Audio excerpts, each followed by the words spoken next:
Hello everyone. तो आज हम लेक्चर नंबर 3 को स्टार्ट करते हैं और आपका स्वागत है हमारे और आपके चैनल एमएस पथेरिया पे। और आज का लेक्चर जो होगा कंप्लीट इलेक्ट्रिक फील्ड के बारे में देखेंगे, साथ साथ उसके किस हिसाब से पीवाईक्यूज जो है क्वेश्चंस आते हैं। और ये कंप्लीट सीरीज सीबीएसई बोर्ड की है और सभी के सभी उन बच्चों को समर्पित है जो कि एक कोचिंग लेने के लिए समर्थ नहीं या बड़े स्कूल में पढ़ने के लिए समर्थ नहीं है, और साथ साथ उन सभी बच्चों को है जो अपने लक्ष्य को प्राप्त करना चाहता है, जो कहीं भी पढ़ रहा हो। तो इसलिए ये फ्री ऑफ कॉस्ट यूट्यूब पे सीरीज चलेगी, इसका कोई भी पैसा आपसे नहीं लिया जाएगा। और साथ साथ जो इसके नोट्स भी मैं प्रोवाइड कर रहा हूँ वो टेलीग्राम चैनल पे मिलेंगे, नीचे लिंक है इंस्टाग्राम का और टेलीग्राम का लिंक है, उसको भी फॉलो कीजिए, चैनल को सब्सक्राइब कर लीजिए ताकि आपको लेटेस्ट अपडेट मिले। और साथ साथ दोस्तों के साथ शेयर कीजिए, क्योंकि हमें मोटिवेशन मिलेगा तो उसके बाद आपको जो है ऐसे ऐसे लेक्चर्स लेके आएंगे। और साथ में हम नीट का क्रैश कोर्स भी शुरू करेंगे और केमिस्ट्री के साथ लेके आएंगे, फिजिक्स और केमिस्ट्री दोनों सब्जेक्ट के। तो चलिए ज़्यादा वक्त जाया ना करते हुए हम बात करते हैं आज के टॉपिक के बारे में। और आज का हमारा टॉपिक जो होगा वो इलेक्ट्रोस्टैटिक इलेक्ट्रिक फील्ड का होगा, और साथ साथ इलेक्ट्रिक फील्ड लाइंस के बारे में भी डिस्कस करेंगे। सबसे पहले हम कोर कंसेप्ट की बात करेंगे इसके, फिर इसके बाद एनसीईआरटी जो कवर्ड है, मैंने पहले ही कहा था कि एनसीईआरटी के प्रत्येक टॉपिक को हम कवर करेंगे।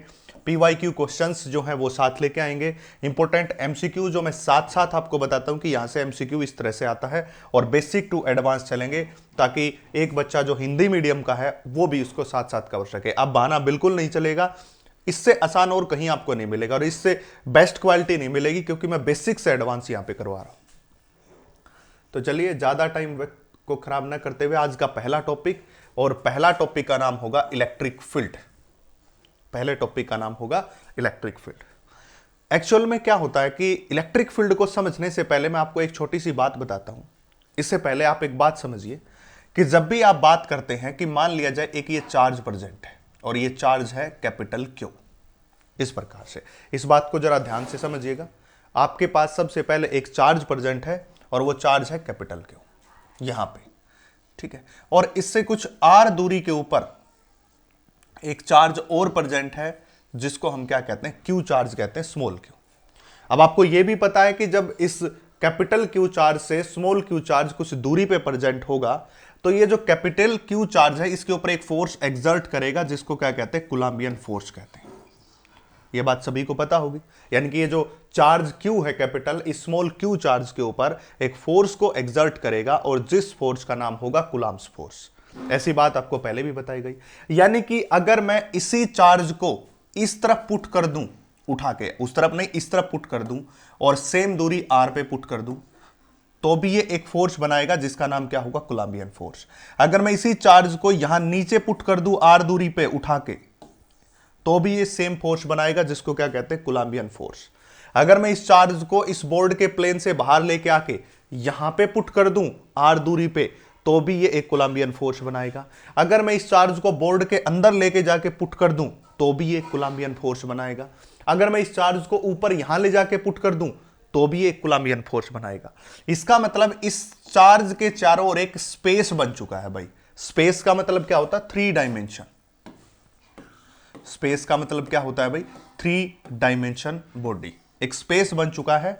और जिस स्पेस के अंदर, जो 3 डायमेंशन स्पेस की हम बातें कर रहे हैं, उस स्पेस के अंदर अगर इस चार्ज क्यू के चारों ओर कोई दूसरा चार्ज रखा हुआ है तो वो क्या, कौन सा फोर्स फील करेगा, इलेक्ट्रोस्टैटिक फोर्स फील करेगा। मतलब अब इस चार्ज के चारों ओर एक 3 डायमेंशन स्पेस है जिसके अंदर दूसरा कोई चार्ज आया तो वो क्या फील करेगा, कूलम्बियन फोर्स को फील करेगा इस चार्ज के कारण। तो क्या कहेंगे, electric field is a space around a charge. ये किसके चारों ओर होता है, इस चार्ज के चारों ओर, जिसकी बात कर रहे हैं। अगर हम इसकी बात करेंगे तो इसके चारों ओर भी होगा, इसकी बात करेंगे तो इसके चारों ओर भी होगा, तो वो सब चार्जेस के चारों ओर होता है। तो it is a space around a charge in which electrostatic force can be felt. अगर इसके उस 3 डायमेंशन स्पेस में दूसरा चार्ज आता है तो उधर आप क्या फील करोगे, एक कूलम्बियन इलेक्ट्रोस्टैटिक फोर्स को फील करोगे। उसी को हम क्या कहते हैं, उसी को हम इलेक्ट्रिक फील्ड कहते हैं। तो ये उस पूरे के पूरे स्पेस की बात चल रही है, 3 डायमेंशन स्पेस की बात चल रही है, जिसके अंदर अगर कोई दूसरा चार्ज आता है, मान लिया जाए इस चार्ज की बात कर लो, इस चार्ज का ये स्पेस एरिया इतना है, मान लिया जाए। अगर इससे बाहर कोई चार्ज प्रेजेंट है यहां पे तो इसको कोई फर्क नहीं पड़ता, फिर इसको कोई फर्क नहीं पड़ता, क्योंकि वहां पे ऐसा कोई फोर्स यहां पे ये फील नहीं करेगा। इसलिए तो हम क्या कहेंगे, इलेक्ट्रिक फील्ड की डेफिनेशन क्या लिखेंगे। लगभग मैं डेफिनेशंस साथ साथ कवर कर रहा हूं ताकि आपको इस बात की प्रॉब्लम ना हो कि नोट्स कहां से बनाए। तो क्या कहेंगे, it is a space around a charge, it is a space around charge. अब ये सभी चार्ज की बात चल रही है, इन विच इलेक्ट्रोस्टैटिक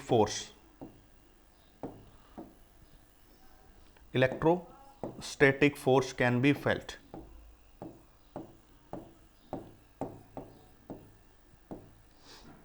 जिसके अंदर इलेक्ट्रोस्टैटिक फोर्स को फील किया जा सकता है, उसी को हम क्या कहते हैं, इलेक्ट्रिक फील्ड कहते हैं। तो ये इलेक्ट्रिक फील्ड की डेफिनेशन भी मैं साथ साथ लिख रहा हूं कि इस के चारों ओर का स्पेस, किसी चार्ज के चारों ओर का स्पेस जिसमें इलेक्ट्रोस्टैटिक फोर्स को फील किया जा सकता है, उसी को हम क्या कहते हैं, इलेक्ट्रिक फील्ड कहते हैं।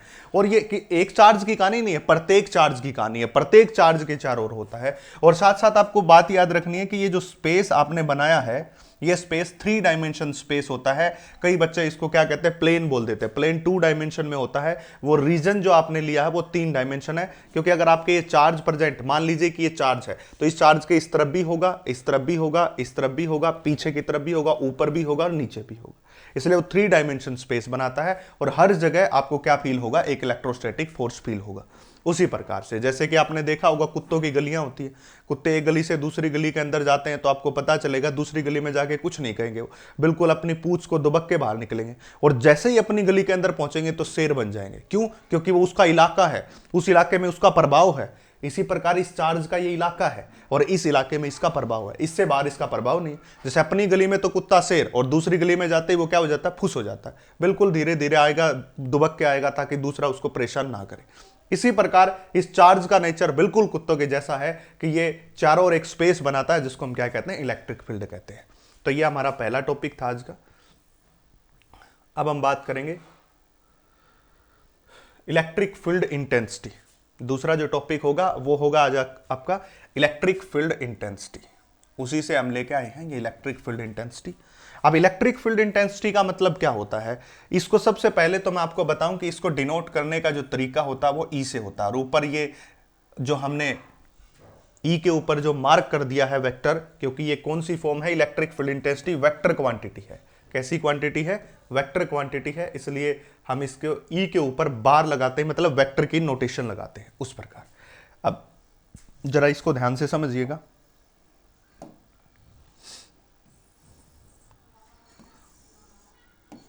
मान लीजिए आपके पास ये 2 कोऑर्डिनेट है, ठीक है। इस डायरेक्शन को हम पता है सभी को एक्स एक्सिस कहते हैं और इस डायरेक्शन को हम वाई एक्सिस कहते हैं, सभी को पता है। इस ओरिजिन के ऊपर, जिस ओरिजिन को ओ बोला, यहां पे एक क्यू चार्ज प्रेजेंट है और इससे यहां तक की जो दूरी है, जिसको हम क्या कहते हैं, आर पोजिशन वेक्टर कहते हैं। इस दूरी को हम क्या कहते हैं, आर पोजिशन वेक्टर कहते हैं, जो यहां से यहां तक की दूरी है। और यहां पे एक टेस्ट चार्ज प्रेजेंट है, जिसको हम क्या कहेंगे, क्यू नोट चार्ज। और इस क्यू नोट को क्या बोला है, test charge, that is test charge. और ये जो टेस्ट चार्ज है ये बहुत ही छोटा चार्ज है भाई। टेस्ट जो चार्ज है ये बहुत ही स्मॉल चार्ज है, लगभग किसके बराबर है, यूनिट चार्ज के बराबर है। मान लीजिए ये ओरिजिन था, इस ओरिजिन से आर दूरी के ऊपर एक क्यू नोट चार्ज जो प्रेजेंट है, इसको टेस्ट चार्ज कहते हैं। और मान लीजिए यहां पे ये यूनिट चार्ज प्रेजेंट है। सबसे पहले हम क्या कहते हैं, यूनिट चार्ज प्रेजेंट है, ठीक है। तो अगर हम इस पॉइंट के ऊपर, जो आपको ये पॉइंट दिखाई दे रहा है, इस पॉइंट को मैं मार्क कर देता हूं, कोई ना कोई नाम दे देता हूं इस पॉइंट को मैं। मान लिया जाए इस पॉइंट को, जो आपको दिखाई दे रहा है, इस पॉइंट को मैंने P बोल दिया, ठीक है भाई। अगर आप इस P पॉइंट के ऊपर, अगर आप इस P पॉइंट के ऊपर इलेक्ट्रिक फील्ड निकालना चाहते हो, इलेक्ट्रिक फील्ड की बात करोगे, तो वो किसके बराबर होगा, वो होगा इस चार्ज के द्वारा जो इस यूनिट चार्ज के ऊपर फोर्स लगाया गया है। यानी कि बात समझिए, जब ये Q चार्ज इस क्यू नोट चार्ज के ऊपर एक फोर्स लगाएगा तो उसकी वैल्यू आपके पास क्या रहेगी, देखो K इंटू क्यू इंटू में क्यू नोट डिवाइडेड बाय में R का स्क्वायर, इस प्रकार से होगा। क्योंकि कुलाम्स ने बताया था कि 2 चार्ज के बीच डिस्टेंस R है, तो उसके कुलामियन फोर्स का फार्मूला ये हो जाएगा, जिसको आप क्या कहोगे, F कहोगे। समझ आया? अब बात क्या आई, बात यह कि इस क्यू चार्ज ने इस यूनिट चार्ज के ऊपर, यूनिट चार्ज, अब क्यू नोट नहीं लिया, यूनिट चार्ज के ऊपर जो फोर्स लगाया है उसी को हम उसकी क्या कहते हैं, इलेक्ट्रिक फील्ड इंटेंसिटी कहते हैं। कहने का मतलब क्या हुआ कि जब ये चार्ज यहां पे प्रेजेंट था तो इस बड़े चार्ज क्यू के कारण कोई ना कोई फोर्स फील कर रहा होगा, ठीक है, और जो यूनिट चार्ज फोर्स फील करता है उसी को हम क्या कहते हैं भाई, इलेक्ट्रिक फील्ड इंटेंसिटी कहते हैं। समझ आया? आप देखिए ध्यान से जरा, इसकी डेफिनेशन पे ध्यान देना। सबसे पहले अगर हम इसकी डेफिनेशन की बात करेंगे तो इसकी डेफिनेशन कुछ इस तरह से होगी, मैं यहां पे लिख रहा हूं, इलेक्ट्रिक फील्ड इंटेंसिटी, ये तो बिल्कुल ऐसे ही कंसीडर कर लिया, eight a point is defined as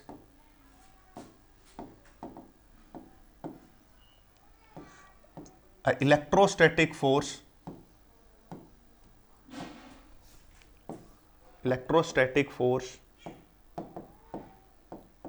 felt by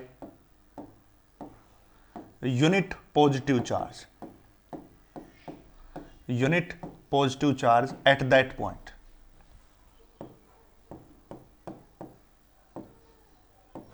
eight that point.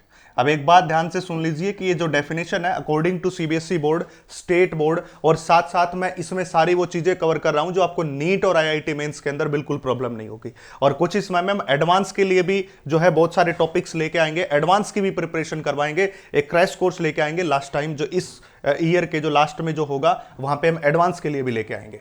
तो देखिए, तो ये जो डेफिनेशन है ये क्या कहती है कि किसी भी पॉइंट के ऊपर, कौन सा पॉइंट है, ये पी पॉइंट है। देखिए, electric field intensity at a point, किसी पॉइंट मतलब पी पॉइंट पे क्या होगी, electrostatic felt by unit positive charge at that point.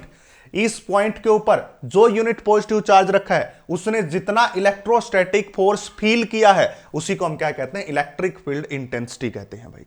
समझ आई बात? यानी कि जब हम इस क्यू से आर डिस्टेंस के ऊपर एक यूनिट पॉजिटिव चार्ज रखेंगे तो वो कोई ना कोई क्या फील करेगा, एक फोर्स फील करेगा। जो वो फोर्स फील करेगा, कौन, यूनिट पॉजिटिव चार्ज, कौन फील कर रहा है, यूनिट पॉजिटिव चार्ज जो फोर्स फील कर रहा है उसी को हम क्या कहते हैं, इलेक्ट्रिक फील्ड इंटेंसिटी। नोट केव not charge, only unit positive charge जो फोर्स फील कर रहा है उसी को हम क्या कहते हैं, इलेक्ट्रिक फील्ड इंटेंसिटी कहते हैं। अगर हम बात करें तो ये एक वेक्टर क्वांटिटी है, this is a vector quantity. अगर हम इसकी बात करें तो ये एक वेक्टर क्वांटिटी है।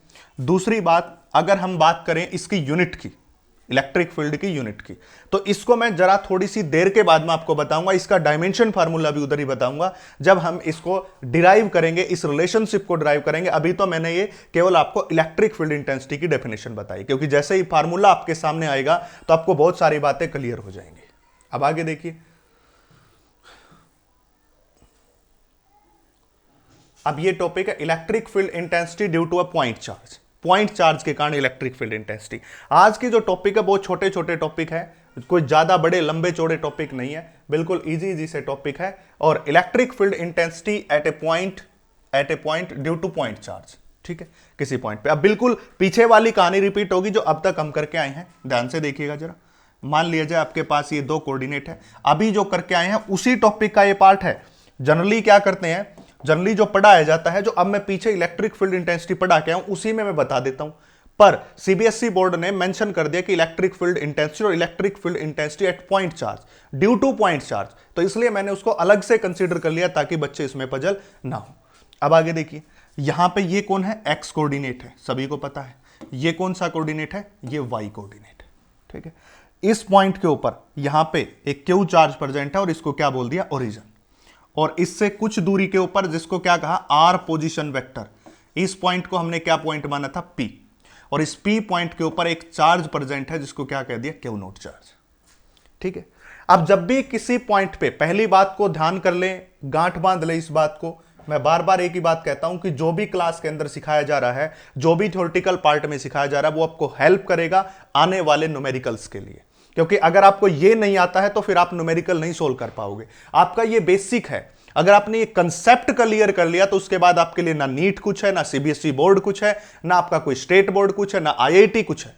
बस आपको एक बेसिक कवर करके चलना। मैं आपको वो बातें बता रहा हूं जो बिंदु आपको कोई नहीं बताता, जो आपको न्यूमेरिकल को सोल्व करने में हेल्प करता है। मैं ये गारंटीड बात, इस बात की मेरी गारंटी है, आप कहीं से जाके पढ़ के आ जाए, वो छोटी से छोटी बात जिससे आपके न्यूमेरिकल नहीं होते हैं, कैसे आपके न्यूमेरिकल बनेंगे, कौन सी चीज ऐसी होगी जो आपको याद रखनी होगी, वो सारी बातें मैं यहां पे कवर करने की कोशिश कर रहा हूं। ध्यान से देखिए, अब मैं यहां पे आपको सिखाऊंगा जो उससे आपको पता भी चलेगा कि न्यूमेरिकल कैसे सोल्व होते हैं। इसलिए पूरा वीडियो आपको देखना पड़ेगा, एक एक अक्षर आपको देखना पड़ेगा। देखिए, जब भी आप कभी इलेक्ट्रिक फील्ड निकालो या इलेक्ट्रिक फोर्स निकालो, दोनों की बातें हैं, ध्यान से सुन लेना। इलेक्ट्रिक फील्ड निकालो या इलेक्ट्रिक फोर्स निकालो, उसके लिए सबसे पहला काम होगा डायरेक्शन को निकालना। जब तक आप डायरेक्शन नहीं पता कर सकते, ना आप इलेक्ट्रिक फील्ड निकाल सकते हो, ना इलेक्ट्रिक फोर्स निकाल सकते हो। अब देखिए, मान लिया जाए ये charge q naught be plus का है, आप हो सके तो नेगेटिव का रख लो, कोई प्रॉब्लम नहीं है उसमें, पॉजिटिव का मन करे तो पॉजिटिव। जनरली जो आदत होती है वो पॉजिटिव रखने की होती है, इसलिए सभी पॉजिटिव रख लेते हैं। आप नेगेटिव रख लोगे तो भी गलत नहीं है। अब ये क्यू चार्ज इस क्यू चार्ज को रिपेल तो करेगा, सीधी बात है कि भाई पॉजिटिव और पॉजिटिव के बीच क्या होता है, हमेशा रिपल्सन होता है। रिपल्सन होता है तो इस क्यू ने इसको रिपेल किया, और रिपेल करने के बाद इसकी डायरेक्शन हो गई है ये वाली, इस प्रकार से, ठीक है। फोर्स की, ये फोर्स की डायरेक्शन मैंने दिखा दी क्योंकि क्यू नोट चार्ज था। अगर मुझे इलेक्ट्रिक फील्ड की डायरेक्शन निकालनी होगी तो मैं यहां पे क्या रख लूंगा, यूनिट पॉजिटिव चार्ज रख लूंगा इलेक्ट्रिक फील्ड के लिए। हमेशा याद रखना, इलेक्ट्रिक फील्ड के लिए यूनिट पॉजिटिव चार्ज रखा जाता है। और फोर्स में तो आपको पता है दो चार्ज के बीच का ही है। जब फोर्स निकालते हो तो कूलम्ब्स लॉ क्या कहता है, आपके पास दो चार्ज होने चाहिए, तो आपको पता चल जाएगा अगर दोनों पॉजिटिव हैं तो रिपल्सन होगा, दोनों नेगेटिव है तो भी रिपल्सन, एक पॉजिटिव एक नेगेटिव है तो अट्रैक्शन। जैसे ये भी पॉजिटिव था, ये पॉजिटिव, तो रिपल्सन हो गया। अब क्या होगा, हमने इलेक्ट्रिक फील्ड के लिए क्या निकाला, यूनिट पॉजिटिव रखा। आप इस पे यूनिट नेगेटिव भी रख सकते हो, वो भी गलत नहीं है। जनरली हम यूनिट पॉजिटिव लेते हैं, आप नेगेटिव ले लोगे तो भी गलत नहीं। देखिए, अब ये क्या इस यूनिट चार्ज को भी रिपेल करेगा इस तरफ, तो ये डायरेक्शन भी किसकी होगी, इलेक्ट्रिक फील्ड की। तो सबसे पहले आपको क्या निकालनी आनी चाहिए, डायरेक्शन। जब तक आप डायरेक्शन नहीं निकालोगे आपका काम नहीं बनेगा, आपके न्यूमेरिकल नहीं बनेंगे, याद रखना। अब देखिए, और दूसरा कौन सा, अगर इस क्लास में कुछ बच्चे ऐसे हैं होंगे कि भाई जो स्टार्टिंग में पढ़ के, और दूसरी बात, एक बार वेक्टर के टॉपिक को अच्छे से पढ़ ले। मैंने करवा रखा है, उसका लिंक जो ऊपर जो मैं डाल भी दूंगा आपको, पूरी वीडियो के दौरान कहीं ना कहीं मिल जाएगा। उस वेक्टर को जरूर पढ़ ले, क्योंकि triangle law, parallelogram law of vector addition, वो सारे यहां पे यूज होंगे। आपका बेनिफिट हो जाएगा अगर आपने वो पढ़ लिया तो, उसके बाद आपके न्यूमेरिकल इजिली बन जाएंगे। अब देखिए, हम क्या कहेंगे, force on q naught charge, q naught due to q charge, देखिए इज इक्वल टू एफ। कहने का मतलब, इस क्यू चार्ज ने इस क्यू नोट चार्ज के ऊपर एक फोर्स बनाया होगा, बात समझिए। इस क्यू चार्ज ने इस क्यू नोट चार्ज के ऊपर एक फोर्स बनाया होगा जिसकी वैल्यू एफ है, और जिसको आप कह सकते हो के इंटू क्यू नोट बटे में आर का स्क्वायर। कूलम्ब्स लॉ ने यही बात बताई थी कि जब आप इस क्यू के कारण इस क्यू नोट पे फोर्स निकालोगे तो फार्मूला यही आएगा। अब देखिए, force on unit positive charge due to this q charge is equal to किसके बराबर, एफ डिवाइडेड बाय में क्यू नोट। इस प्रकार आपने सुना होगा बचपन में क्या कहते थे, हम कहते थे कि 10 रुपए की टॉफी आती है 60, तो 1 रुपए की कितनी आएगी, 60 बटे 10। ये 10 नीचे आ गया ना, देखो 10 की आती है 60, तो 1 की कितनी आएगी, बटे 10 आ गया। इसी प्रकार क्यू नोट के कारण क्यू पे चार्ज एफ है, तो 1 के कारण कितना होगा, बटे में क्यू नोट, यही तो आ गया। तो यही हम सिखाना चाहते हैं, बिल्कुल बेसिक और यूनिटरी मेथड से आपको सिखाया जाएगा। ऐसे मेथड से आपको सिखाया जाएगा जो आप बचपन में खेलते थे। आपको खेलना सिखा दूंगा फिजिक्स के साथ, बस आप बने रहिए और जल्दी से 1K सब्सक्राइबर करा दीजिए ताकि हमें भी आगे बढ़ने का मोटिवेशन और ज्यादा मिले। अब इसी को हम क्या कह दें, के इंटू में क्यू नोट बटे में आर का स्क्वायर, और बटे में कौन सा, क्यू नोट, क्योंकि इसके बटे में क्यू नोट करना था, तो इससे क्या हो गया, कैंसिल। अब इसी डेफिनेशन को तो इलेक्ट्रिक फील्ड इंटेंसिटी कहते हैं। देखिए, आपको याद नहीं होगी, मैं आपको दिखा देता हूं। Electric field intensity at a point is defined as electrostatic felt by unit positive charge at that point. अब देख लीजिए डेफिनेशन के बाद, देख लीजिए, the force on unit charge, जो यूनिट पॉजिटिव चार्ज के द्वारा जो फोर्स फील किया गया उसी को हम क्या कहते हैं, इलेक्ट्रिक फील्ड। जो unit positive charge force feel करता है उसी को हम क्या कहते हैं, इलेक्ट्रिक फील्ड। तो अब इलेक्ट्रिक फील्ड का फार्मूला क्या बन गया, हमारे दो फार्मूले, एक बन गया F divided bye Q note, और दूसरा फार्मूला इलेक्ट्रिक फील्ड का बन गया हमारा K इंटू में Q डिवाइडेड बाय में R का स्क्वायर। ये दो फार्मूले आपके पास इलेक्ट्रिक फील्ड के आगे और दोनों के दोनों आपको याद होने चाहिए, कंठस्थ होने चाहिए। एक भी पॉइंट ऐसा नहीं होना चाहिए जो मिस हो जाए। इनको अलग से मेंशन कर लीजिए, क्योंकि अगर अलग से मेंशन करोगे तो आपका बेनिफिट है। मैं गारंटी देता हूं, एक बार जो मैं साथ साथ बातें बता रहा हूं, साथ साथ आपने सीख ली, उसके बाद कोई न्यूमेरिकल अटक जाए तो मैं बता दूंगा और मेरे पास आके बोल देना जी हमारा अटक गया। ठीक है, अगर आप सही तरीका लगाओगे तो। समझ आया? अब एक बात देखिए यहां जरा ध्यान से, इस क्यू चार्ज ने इस P पॉइंट के ऊपर एक इलेक्ट्रिक फील्ड बनाया है। देखिए इस Q चार्ज ने जो इलेक्ट्रिक फील्ड बनाया वो किस पे बनाया? P पॉइंट पे। तो जो इस Q चार्ज के कारण P पॉइंट पे इलेक्ट्रिक फील्ड वो है, वो क्या है? K/R²। मतलब इलेक्ट्रिक फील्ड खुद के ऊपर नहीं होता, दूसरे के ऊपर होता है। देखिए इलेक्ट्रिक फील्ड Q पे नहीं है, इलेक्ट्रिक फील्ड Q का किसके ऊपर है? यूनिट पॉजिटिव चार्ज पे, Q नोट पे। इसका भी एग्जांपल मैं आपको दूंगा, पहले समझ लीजिए, उससे बेस्ट एग्जांपल से मैं क्लियर कर दूंगा। अब देखिए दो फार्मूले, एक तो आपके पास ये हो गया और एक फार्मूला ये हो गया। दोनों फार्मूले आपको याद होने चाहिए और यही है electric field intensity due to a point charge. इसी टॉपिक का नाम है। अब आगे देखिए जरा, अब क्या कहता है? इलेक्ट्रिक फील्ड कैसी क्वांटिटी है भाई? वेक्टर क्वांटिटी है। पहला टॉपिक कैसी क्वांटिटी है? Vector quantity. ठीक है, दूसरी बात, इसकी यूनिट की बात करते हैं। देखो यूनिट यहां से निकाल लो, इसको ध्यान से देखो। अब सारी बातें सीखने का तरीका है ये, आपको कुछ रट्टा नहीं मारना, हर चीज का रट्टा नहीं चलता यहां पे। देखिए F, फोर्स की यूनिट क्या होती है? न्यूटन, और चार्ज की क्या है? कूलम। तो क्या हो जाएगी यूनिट? यूनिट हो जाएगी न्यूटन पर कूलम। इस प्रकार से आपकी क्या आ गई है? यूनिट आ गई है। तो इसका मतलब जो हमारा ये टॉपिक है इलेक्ट्रिक फील्ड, इसकी जो यूनिट है वो क्या हो जाएंगी? न्यूटन पर कूलम हो जाएगी। और कैसी क्वांटिटी है भाई? ये जो क्वांटिटी है ये हमारी वेक्टर क्वांटिटी है। ठीक है, वेक्टर क्वांटिटी है और इसकी यूनिट है। अब इसका डायमेंशन फार्मूला लिखना सिखाता हूं तुम्हें, दैट इज डायमेंशन फॉर्मूला। सारी बातें एक ही वीडियो के अंदर आपको मिल जाएंगी, सब कुछ आपको यहां मिलेगा, एक भी चीज आपके मिस नहीं होगी। अब देखिए इसका डायमेंशन फॉर्मूला फोर्स का लिख लीजिए ऊपर। फोर्स का सबको पता है mL/T-2, और चार्ज का क्या होता है? A×T। पिछली वीडियो में भी मैंने लिखना सिखा दिया था कि जो करंट है वो चार्ज बाय टाइम, करंट को लिखते हैं A से और टाइम को T से। इसको सोल्व करेंगे तो ये हो जाएगा mL, एक T यहां प्लस का ऊपर जाके माइनस का, तो ये हो जाएगा T⁻³ A ऊपर जाएगा तो A⁻⁻1। ये इसका डायमेंशन फार्मूला हो गया।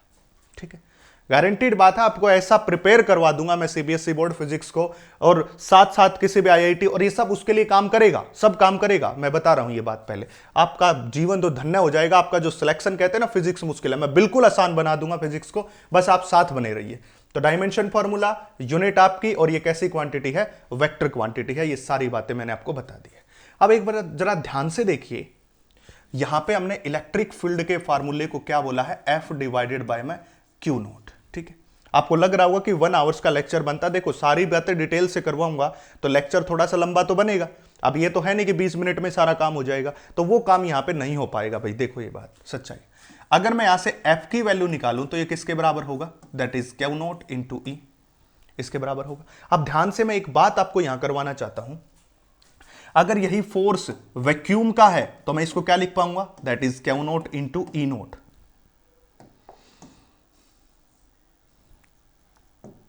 Q note into E note. क्यों? क्योंकि वैक्यूम का फोर्स है तो इलेक्ट्रिक फील्ड भी वैक्यूम का, और चार्ज तुम्हें पता है इनवेरिएंट होता है, चार्ज को कोई फर्क नहीं पड़ता, चाहे आप उसको हवा में रखो, चाहे उसको पानी में रखो, चाहे आप ऑयल में रखो, चाहे ग्लिसरीन में, चार्ज कभी चेंज नहीं होता। और दूसरा मैंने लिख लिया मीडियम FM, उसको क्या लिखेंगे? That is Q note into E। मैंने पहले ही पहचान बता दी थी, जहां पे भी आपको नोट वर्ड दिखा मिले, ये तो Q नोट चार्ज टेस्ट वाला चार्ज था, जहां भी नोट वर्ड आपको दिखा मिले तो इसका मतलब समझ जाइएगा कि वो किसकी जो है इलेक्ट्रिक फील्ड हो, चाहे वो परमिटिविटी, वो स्पेस के कारण है, वैक्यूम के कारण है, एयर के कारण है। और जहां ये ना लगा मिले उसका मतलब मीडियम है। जब कंपैरिजन कर रहे हो, जनरली जैसे हम यहां लिख रहे थे ना, तो यहां कोई बात नहीं, यहां पे वैक्यूम या फिर स्पेस की कोई बात नहीं चल रही, ये तो हम कंपैरिजन में आ गए। जब भी किन्हीं दो क्वांटिटी का कंपेयर करो तो कंपेयर के टाइम की बातें बता रहा हूं। जब आपको कोई एक फोर्स वैक्यूम में एक मीडियम में दे दिया जाए और जब कंपैरिजन करवा ले तो ध्यान रखें नोट वाला हमेशा वैक्यूम का और वो मीडियम का। अब आपको करवाया था डाइलेक्ट्रिक कांस्टेंट K या फिर εr रिलेटिव परमिटिविटी, वो फोर्स था FV बाय में FM, ये बताया गया था। अगर मैं इन दोनों की वैल्यू यहां रख दूं, देखिए FV की वैल्यू ये, that is Q note into में ई नोट, और उसकी वैल्यू क्यू नोट इंटू ई, तो इससे ये कैंसिल आउट हो जाएगा। तो इस के की वैल्यू और एप्सिलॉन आर की वैल्यू किसके बराबर होगी भाई, ई नोट बाय में ई के बराबर इलेक्ट्रिक फील्ड की टर्म में।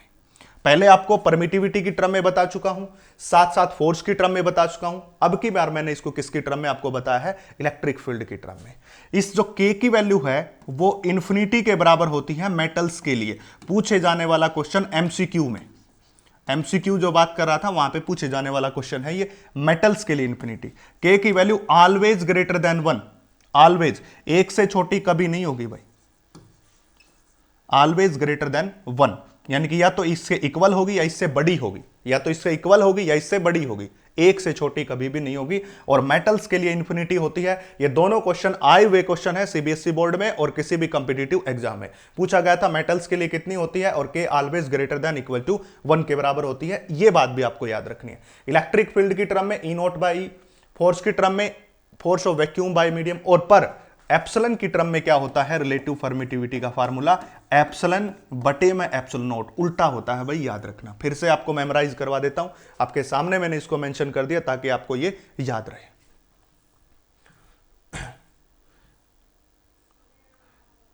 अब हम चलते हैं इस इलेक्ट्रिक फील्ड के रेक्टेंगुलर कंपोनेंट के अंदर।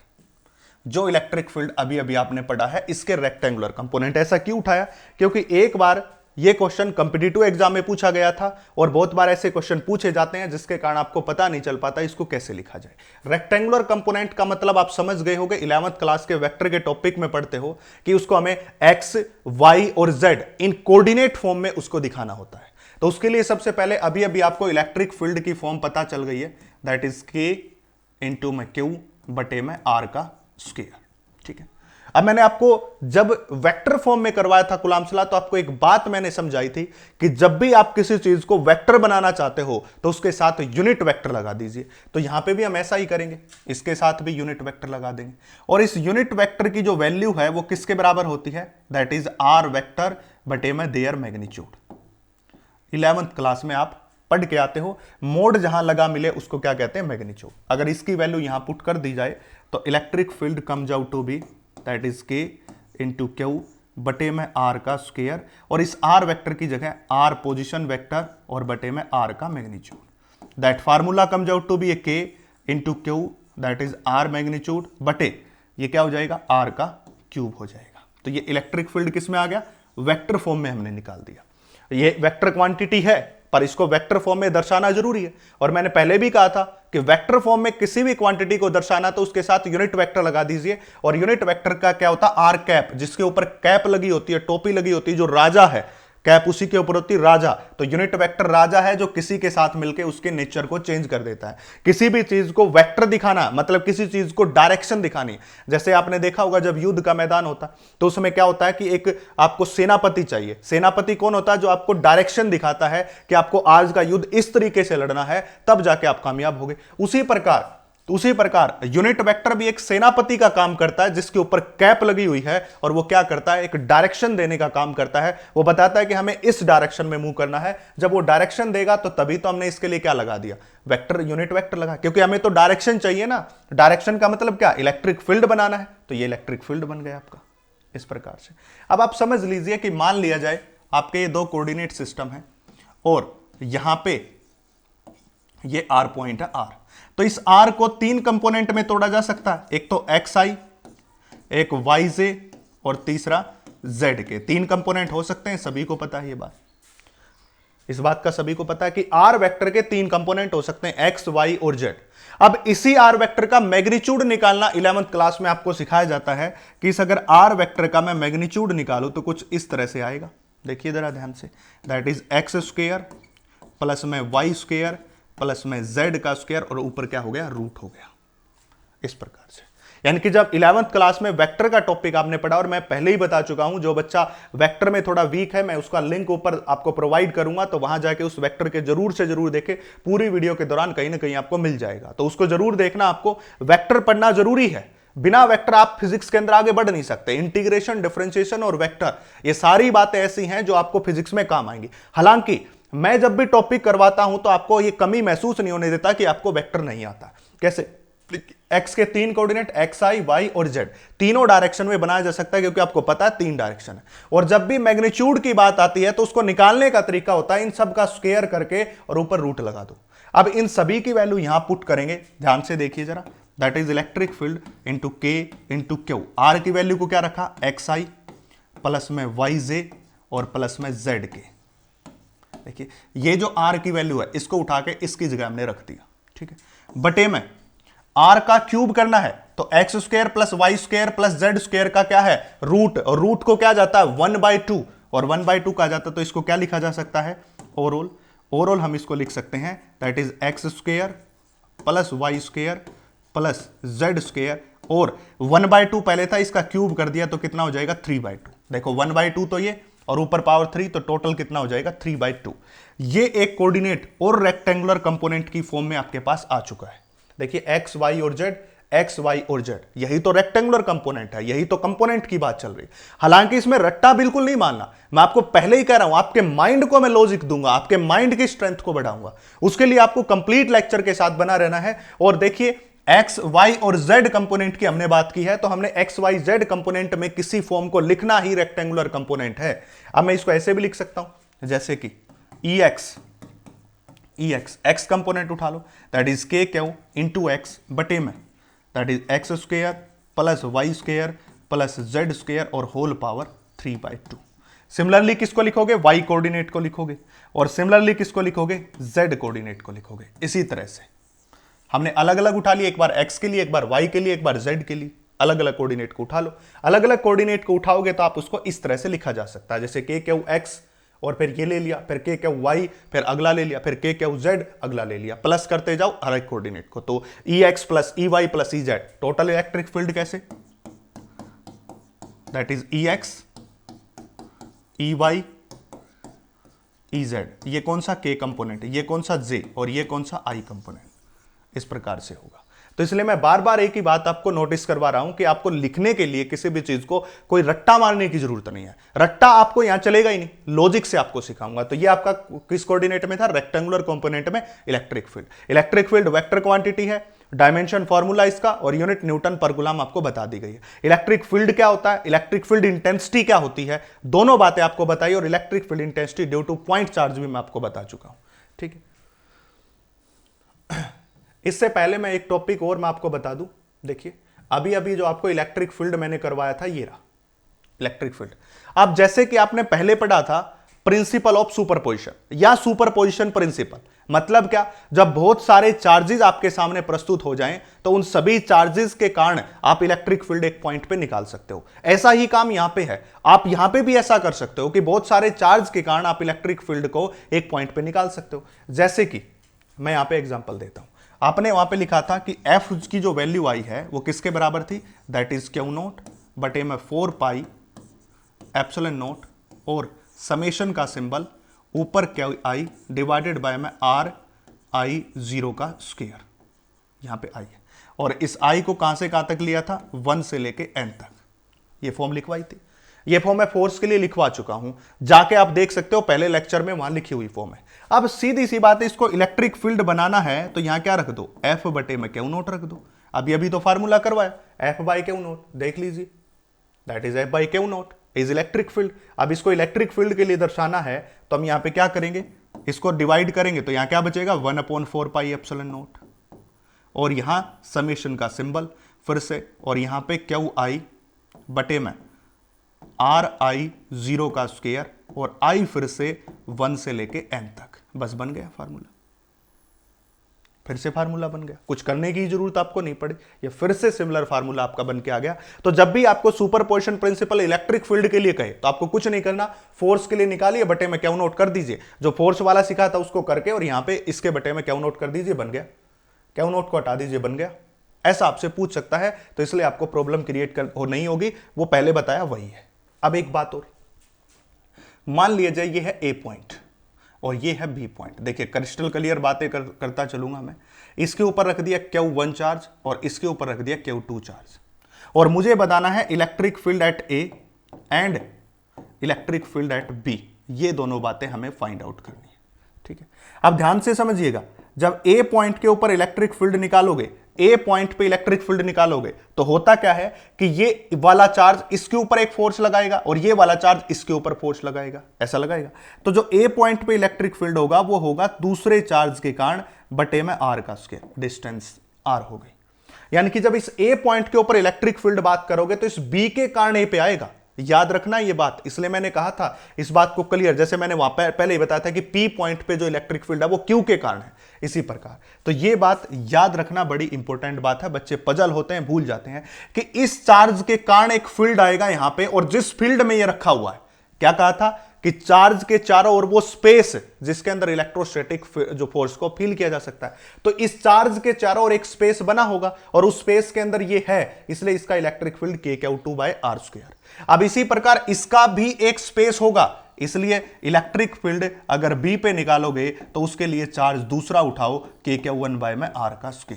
इस प्रकार इसके ऊपर निकालोगे तो ये चार्ज आएगा और इसके ऊपर निकालोगे तो ये चार्ज आएगा, उल्टा आएगा। देख लीजिए, ए पे निकाला तो Q2 इसके कारण और बी पे निकाला तो इसके कारण इस पे आएगा। तो ये बात इलेक्ट्रिक फील्ड की खास होती है, क्योंकि फोर्स में तो दोनों चार्ज कंसीडर हो जाते हैं, बट इलेक्ट्रिक फील्ड में केवल एक ही चार्ज कंसीडर होता है, जिसके कारण बच्चे पजल हो जाते हैं। इसलिए मैंने इस बात को क्लियर किया है कि उसका खुद के ऊपर इलेक्ट्रिक फील्ड नहीं लागू होता, वो दूसरे पे काम करता है, दूसरे पे वर्क करता है, इसलिए।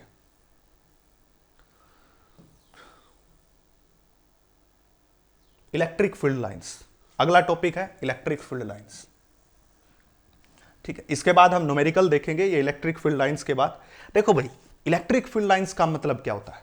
अभी तक इलेक्ट्रिक फील्ड के बारे में पढ़ा हमने, अभी तक फोर्स के बारे में पढ़ा। देखो, जितने भी कूलॉम से लॉ पढ़ाया, इलेक्ट्रिक फील्ड बताया, सारी मैथमेटिकल नोटेशंस थी, सारी मैथमेटिकल्स बातें थी।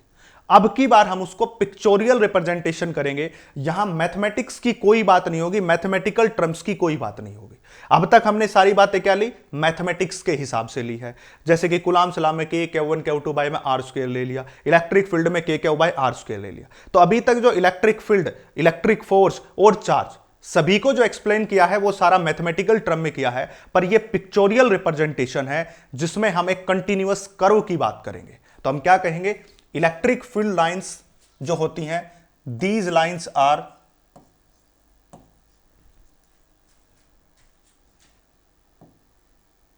Smooth curve.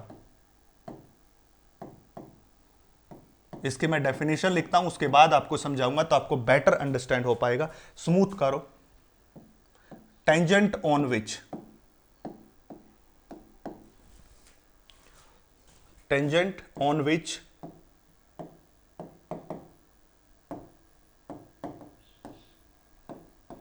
gives the direction of electric field।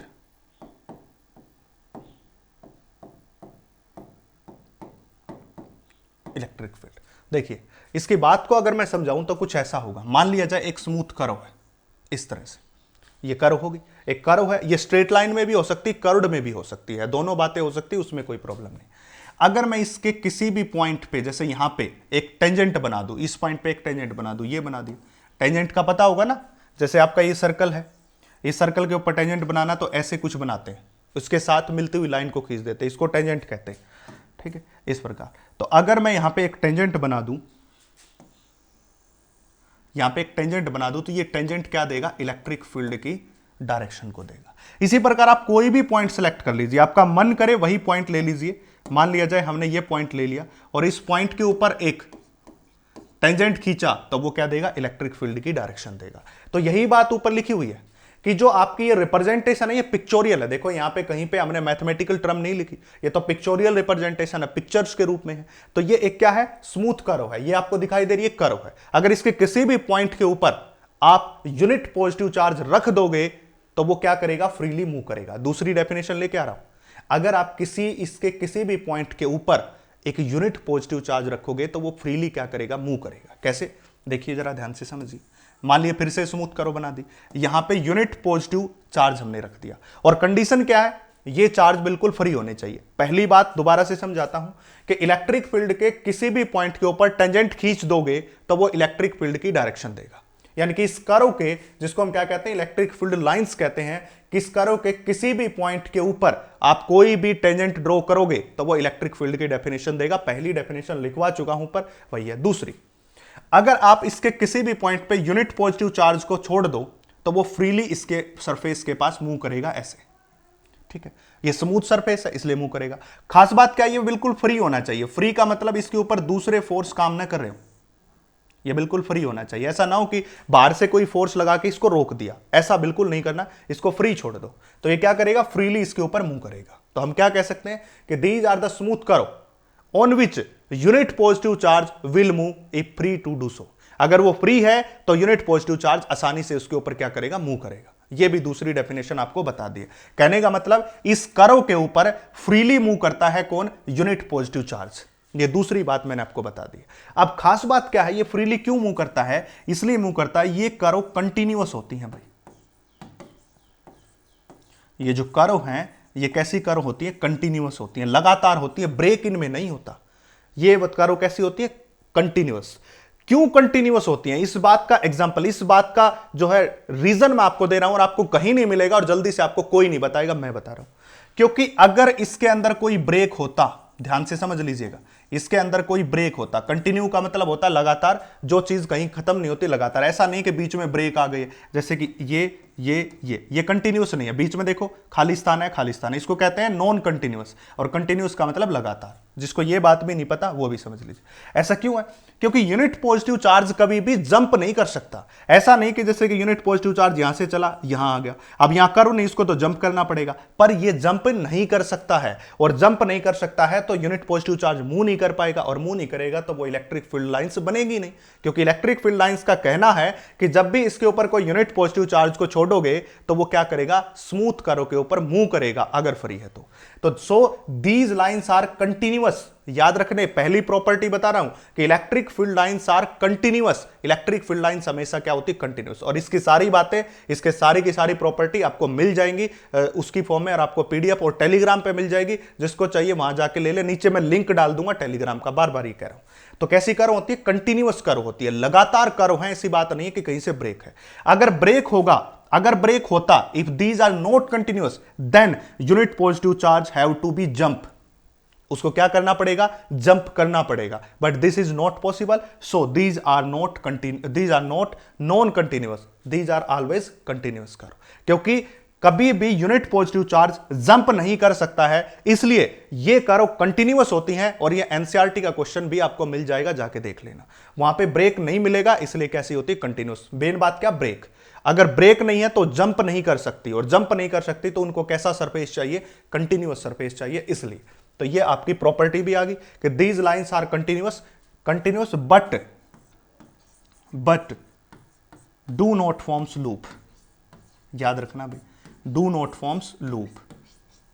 ये लूप नहीं बनाएंगे भाई, कंटिन्यूअस जरूर हैं पर किसकी फॉर्मेशन नहीं करेंगी, लूप की फॉर्मेशन नहीं करेंगी। जैसे कि यहां से चली और यहां पर जाके खत्म हो गई, ऐसा नहीं कि भाई ये शुरू होके वापस आ गई, ऐसा लूप ये फॉर्मेशन नहीं करेंगी। लूप की फॉर्मेशन नहीं करती। इलेक्ट्रिक फील्ड लाइंस कंटिन्यूअस होती हैं, स्मूथ कर्व भी होती हैं, बट इसके बाद ये कभी भी लूप की फॉर्मेशन नहीं करती। ये पहली प्रॉपर्टी आपको बता दी। पर इसके विपरीत जब यूनिट नंबर 3 में मैग्नेटिक फील्ड लाइंस पढ़ोगे तो वो क्या करती हैं, मैग्नेटिक फील्ड लाइंस वो लूप की फॉर्मेशन करती हैं, इसका उल्टा काम करती हैं। मैग्नेटिक फील्ड लाइंस लूप की फॉर्मेशन करती है, 10वीं क्लास में पढ़ चुके हो हम, +2 क्लास की तीसरी यूनिट में पढ़ाएंगे। पर ये लूप की फॉर्मेशन नहीं करती हैं, याद रखना। कंटिन्यूअस होती है, लूप की फॉर्मेशन नहीं करती। अगर कंटिन्यूअस नहीं होती, ब्रेक होता तो यूनिट पॉजिटिव चार्ज को जंप करना पड़ता, जो कि पॉसिबल नहीं है, इसलिए कैसी कर्व होती है, कंटिन्यूअस। अब दूसरी बात, दूसरी प्रॉपर्टी, स्टार्ट फ्रॉम पॉजिटिव। देखिए, स्टार्ट फ्रॉम पॉजिटिव, छोटी छोटी बातें मैं लिख रहा हूं, इसकी कंप्लीट जो है डिटेल आपको, मतलब कंप्लीट अगर डेफिनेशंस चाहिए हैं पूरी की पूरी, इसकी सारी प्रॉपर्टी को मैं लिख रहा हूं ऐसे वैसे। अगर आपको लैंग्वेज बना के चाहिए तो नीचे नोट्स टेलीग्राम चैनल पे आपको मिल जाएंगे, वहां जाके ले ले। स्टार्ट फ्रॉम पॉजिटिव, जैसे कि आपका ये पॉजिटिव चार्ज है, पॉजिटिव से स्टार्ट होती, याद रखना भाई अब हमेशा, स्टार्ट फ्रॉम पॉजिटिव। किस चार्ज से स्टार्ट होती है, पॉजिटिव चार्ज से स्टार्ट होती है। ठीक है, मैं आपको बार बार यही बात बता रहा हूं, जो भी मैं बात बोल रहा हूं सभी का महत्व है, प्रत्येक बात का महत्व समझोगे तो यहां से क्वेश्चन जो भी आता है, नीट में इस पे क्वेश्चन आया हुआ, मैं बताऊंगा कैसा क्वेश्चन आया हुआ है, तो वो क्वेश्चन आए हुए आपके सारे क्वेश्चन बन जाएंगे। तीसरी प्रॉपर्टी, एंड एट नेगेटिव। किसके ऊपर खत्म होती है जाके, नेगेटिव पे। देखिए ये नेगेटिव चार्ज है, इसके ऊपर आके खत्म हो जाएगी। ये प्रॉपर्टी आपको याद होनी चाहिए सारी इस प्रकार से। कैसे, देखिए स्टार्ट कहां से होती है, पॉजिटिव से, खत्म कहां पे होती है, नेगेटिव पे आके। याद रखना ये बात, पॉजिटिव से शुरू होती है और नेगेटिव पे जाके क्या होती है, खत्म होती है। इस बात को याद रखना। अब आगे ध्यान से समझिए, जब पॉजिटिव से शुरू, नेगेटिव पे जाके खत्म। मैं फिर से बता रहा हूं, start from positive end at negative. अब एक बात सोचो, जब आप इस चार्ज के चारों ओर देखोगे, इस चार्ज के चारों ओर, पास पास, दूर दूर नहीं, इसके पास पास ध्यान से देखोगे, तो इसके जब पास पास ध्यान से देखोगे तो आपको दिखाई देगा कि इलेक्ट्रिक फील्ड लाइंस, ये सारी की सारी आपको दिखाई दे रही है फील्ड लाइंस है, इनकी संख्या ज्यादा है, क्राउड ज्यादा है इस चार्ज के नजदीक। वैसे जैसे जैसे दूर जा रही हैं तो इनकी क्राउड क्या हो रही है, कम हो रही है। तो इसके चारों ओर का जो स्पेस दिखाई दे रहा है जहां क्राउड ज्यादा है, मतलब इन फील्ड लाइंस की डेंसिटी ज्यादा है, तो वहां इलेक्ट्रिक फील्ड भी स्ट्रांग होगा। चौथी फोर्थ केस में, वेयर क्राउड इज हाइयर, किसकी, फील्ड लाइंस की। किसकी है ये, फील्ड लाइंस की। Crowd is higher, electric field is strong, electric field is strong. वहीं पे इलेक्ट्रिक फील्ड क्या होगा, स्ट्रांग होगा भाई, याद रखना। अब देखिए फील्ड लाइंस क्राउड, यहां पे लिख देता हूं मैं, फील्ड लाइंस क्राउड। अब ये नीचे आ गया, field lines crowd is higher, electric field is strong. जहां पे फील्ड लाइंस की क्राउड ज्यादा होगी, वहां पे फील्ड लाइंस की क्राउड ज्यादा है, तो वहां पे क्या होगा, इलेक्ट्रिक फील्ड स्ट्रांग होगा। एंड वो से वर्षा, उल्टा भी इसका सही है, उल्टा भी इसका सही है। जहां फील्ड लाइंस की क्राउड ज्यादा, वहां इलेक्ट्रिक फील्ड स्ट्रांग, और जहां फील्ड लाइंस की क्राउड कम, वहां इलेक्ट्रिक फील्ड वीक हो जाएगा। इसलिए मैंने लिख दिया वो से वर्षा, मतलब इसका उल्टा। तो जब भी मैं कह रहा हूं कि जब आप इस चार्ज के पास पास देखोगे, किसी भी चार्ज के पास पास ध्यान से देखोगे, तो फील्ड लाइंस की भीड़ हो गई है, ज्यादा हो गए हैं, पर दूर जाने के बाद इनके बीच स्पेस है। देखो मैं और बना देता हूं, ऐसे और बना देता हूं, तो देखो क्राउड बढ़ रही है। क्राउड का मतलब डेंसिटी, क्राउड का मतलब डेंसिटी, याद रखना भाई, क्राउड का मतलब क्या होगा, डेंसिटी। अब ये सारे के सारे इसके नजदीक नजदीक देखे चार्ज को, तो ज्यादा क्राउड है, इसलिए इलेक्ट्रिक फील्ड भी यहां स्ट्रांग बनता है। और इससे दूर जाओगे तो वहां पे इलेक्ट्रिक फील्ड क्या हो जाता है, वीक हो जाता है। तो मैं ये बार बार बातें कर रहा हूं कि प्रत्येक को मैं एक रीजन से आपको समझा रहा हूं, ऐसा ही नहीं कि कोई भी पॉइंट कहीं से उठा लिया। इसलिए तो वहां क्राउड ज्यादा, तो इलेक्ट्रिक फील्ड भी क्या हो जाएगा, स्ट्रांग, और जहां क्राउड कम, वहां इलेक्ट्रिक फील्ड क्या हो जाएगा, वीक हो जाएगा। तो आपको यह पता होना चाहिए। Next property 5, they exert lateral pressure, lateral pressure, कैसा प्रेशर एक्सर्ट करती हैं, लेटरल। अब इस वर्ड का मतलब क्या है वो भी समझ लीजिए कि लेटरल प्रेशर का मतलब क्या होता है। प्रत्येक वर्ड का मतलब आपको समझाऊंगा। ये एक पॉजिटिव चार्ज है, दूसरा पॉजिटिव चार्ज ये रहा, और सभी को पता है कि पॉजिटिव और पॉजिटिव के बीच क्या होता है, रिपल्सन, रिपल्सन होता है। देखिए तो इसकी फील्ड लाइंस चलेंगी, ऐसे जाएंगी, इसकी फील्ड लाइंस ऐसे जाएंगी, इसकी फील्ड लाइंस यहां से गुजर जाएंगी, फील्ड लाइन ऐसे आएंगी, ऐसे आएंगी, ऐसे आएंगी, ऐसे आएंगी। ठीक है, पॉजिटिव से शुरू होती हैं, इसलिए एरो इस तरफ, अभी भी बताया पॉजिटिव से क्या होती है, शुरू होती है, इसलिए एरो को बना दिया इस तरफ। ठीक है, और इसी प्रकार इससे जाएंगी लाइंस इस तरह से, ये भी पॉजिटिव चार्ज है, तो इससे भी क्या हो जाएगा, शुरू हो जाएगा, लाइंस इससे भी शुरू होंगी, तो इसलिए इसकी डायरेक्शन भी ये हो गई। ठीक है, अब क्या करेंगे, जब मैं इस पॉजिटिव को इस पॉजिटिव के नजदीक लेके आना चाह रहा हूं, दोनों पॉजिटिव के नजदीक लेके आना चाह रहा हूं, तो पॉजिटिव पॉजिटिव के बीच रिपल्सन होगा। इस पॉजिटिव पॉजिटिव के नजदीक आने से पहले ही जो फील्ड लाइंस हैं वो एक दूसरे के ऊपर प्रेशर बना देती हैं, और उन प्रेशर से ही ये प्राप्त होता है कि दोनों के दोनों पॉजिटिव चार्ज हैं और दोनों के बीच क्या हो रहा है, रिपल्सन। अब जब भी आपको डायग्राम दे दिया जाए तो आपको दो बातों का ध्यान रखना। उस डायग्राम में पूछ लेगा कि दोनों चार्ज का नेचर कैसा है, कि दोनों पॉजिटिव हैं, दोनों नेगेटिव हैं, या एक पॉजिटिव या नेगेटिव है। तो पहली पहचान क्या है, पहले ये देखो कि इलेक्ट्रिक फील्ड लाइन स्टार्ट कहां से हो रही है। जहां से स्टार्ट हो रही है वो पॉजिटिव चार्ज, और जहां पे जाके खत्म हो रही है वो कैसी होगी, नेगेटिव चार्ज हो गया। आपको ये याद रखना, पहले तो ऐसे पता चलेगा। दूसरा, ऐसा डायग्राम दिख जाए तो आप ये देखो वो अट्रैक्शन को शो कर रहा है या फिर रिपल्सन को शो कर रहा है। अगर वो अट्रैक्शन को शो करेगा तो दो अपोजिट चार्ज होंगे, एक पॉजिटिव और एक नेगेटिव होगा, और रिपल्सन को शो कर रहा है तो इस प्रकार से लेटरल प्रेशर को क्या करेगा, एक्सर्ट करेगा। तो लेटरल प्रेशर ही शो करता है कि दो अलग अलग जो सिमिलर प्रॉपर्टी के चार्ज हैं उनके बीच क्या होता है, रिपल्सन। अगली प्रॉपर्टी, प्रॉपर्टी नंबर 6, दे कॉन्ट्रैक्ट लेंथ वाइज, दे कॉन्ट्रैक्ट लेंथ वाइज। अगली प्रॉपर्टी, कैसा कॉन्ट्रैक्शन शो करते हैं, लेंथ वाइज कॉन्ट्रैक्शन को शो करते हैं। कैसे, जैसे कि एक पॉजिटिव चार्ज है और एक दूसरा क्या है, नेगेटिव चार्ज है। अब पॉजिटिव चार्ज से स्टार्ट होती हैं, पॉजिटिव चार्ज से स्टार्ट होती हैं, देखो ये स्टार्ट हो गई, पॉजिटिव चार्ज से स्टार्ट हो गई, ठीक है, इसलिए पॉजिटिव चार्ज से क्या हो गई है, स्टार्ट हो गई।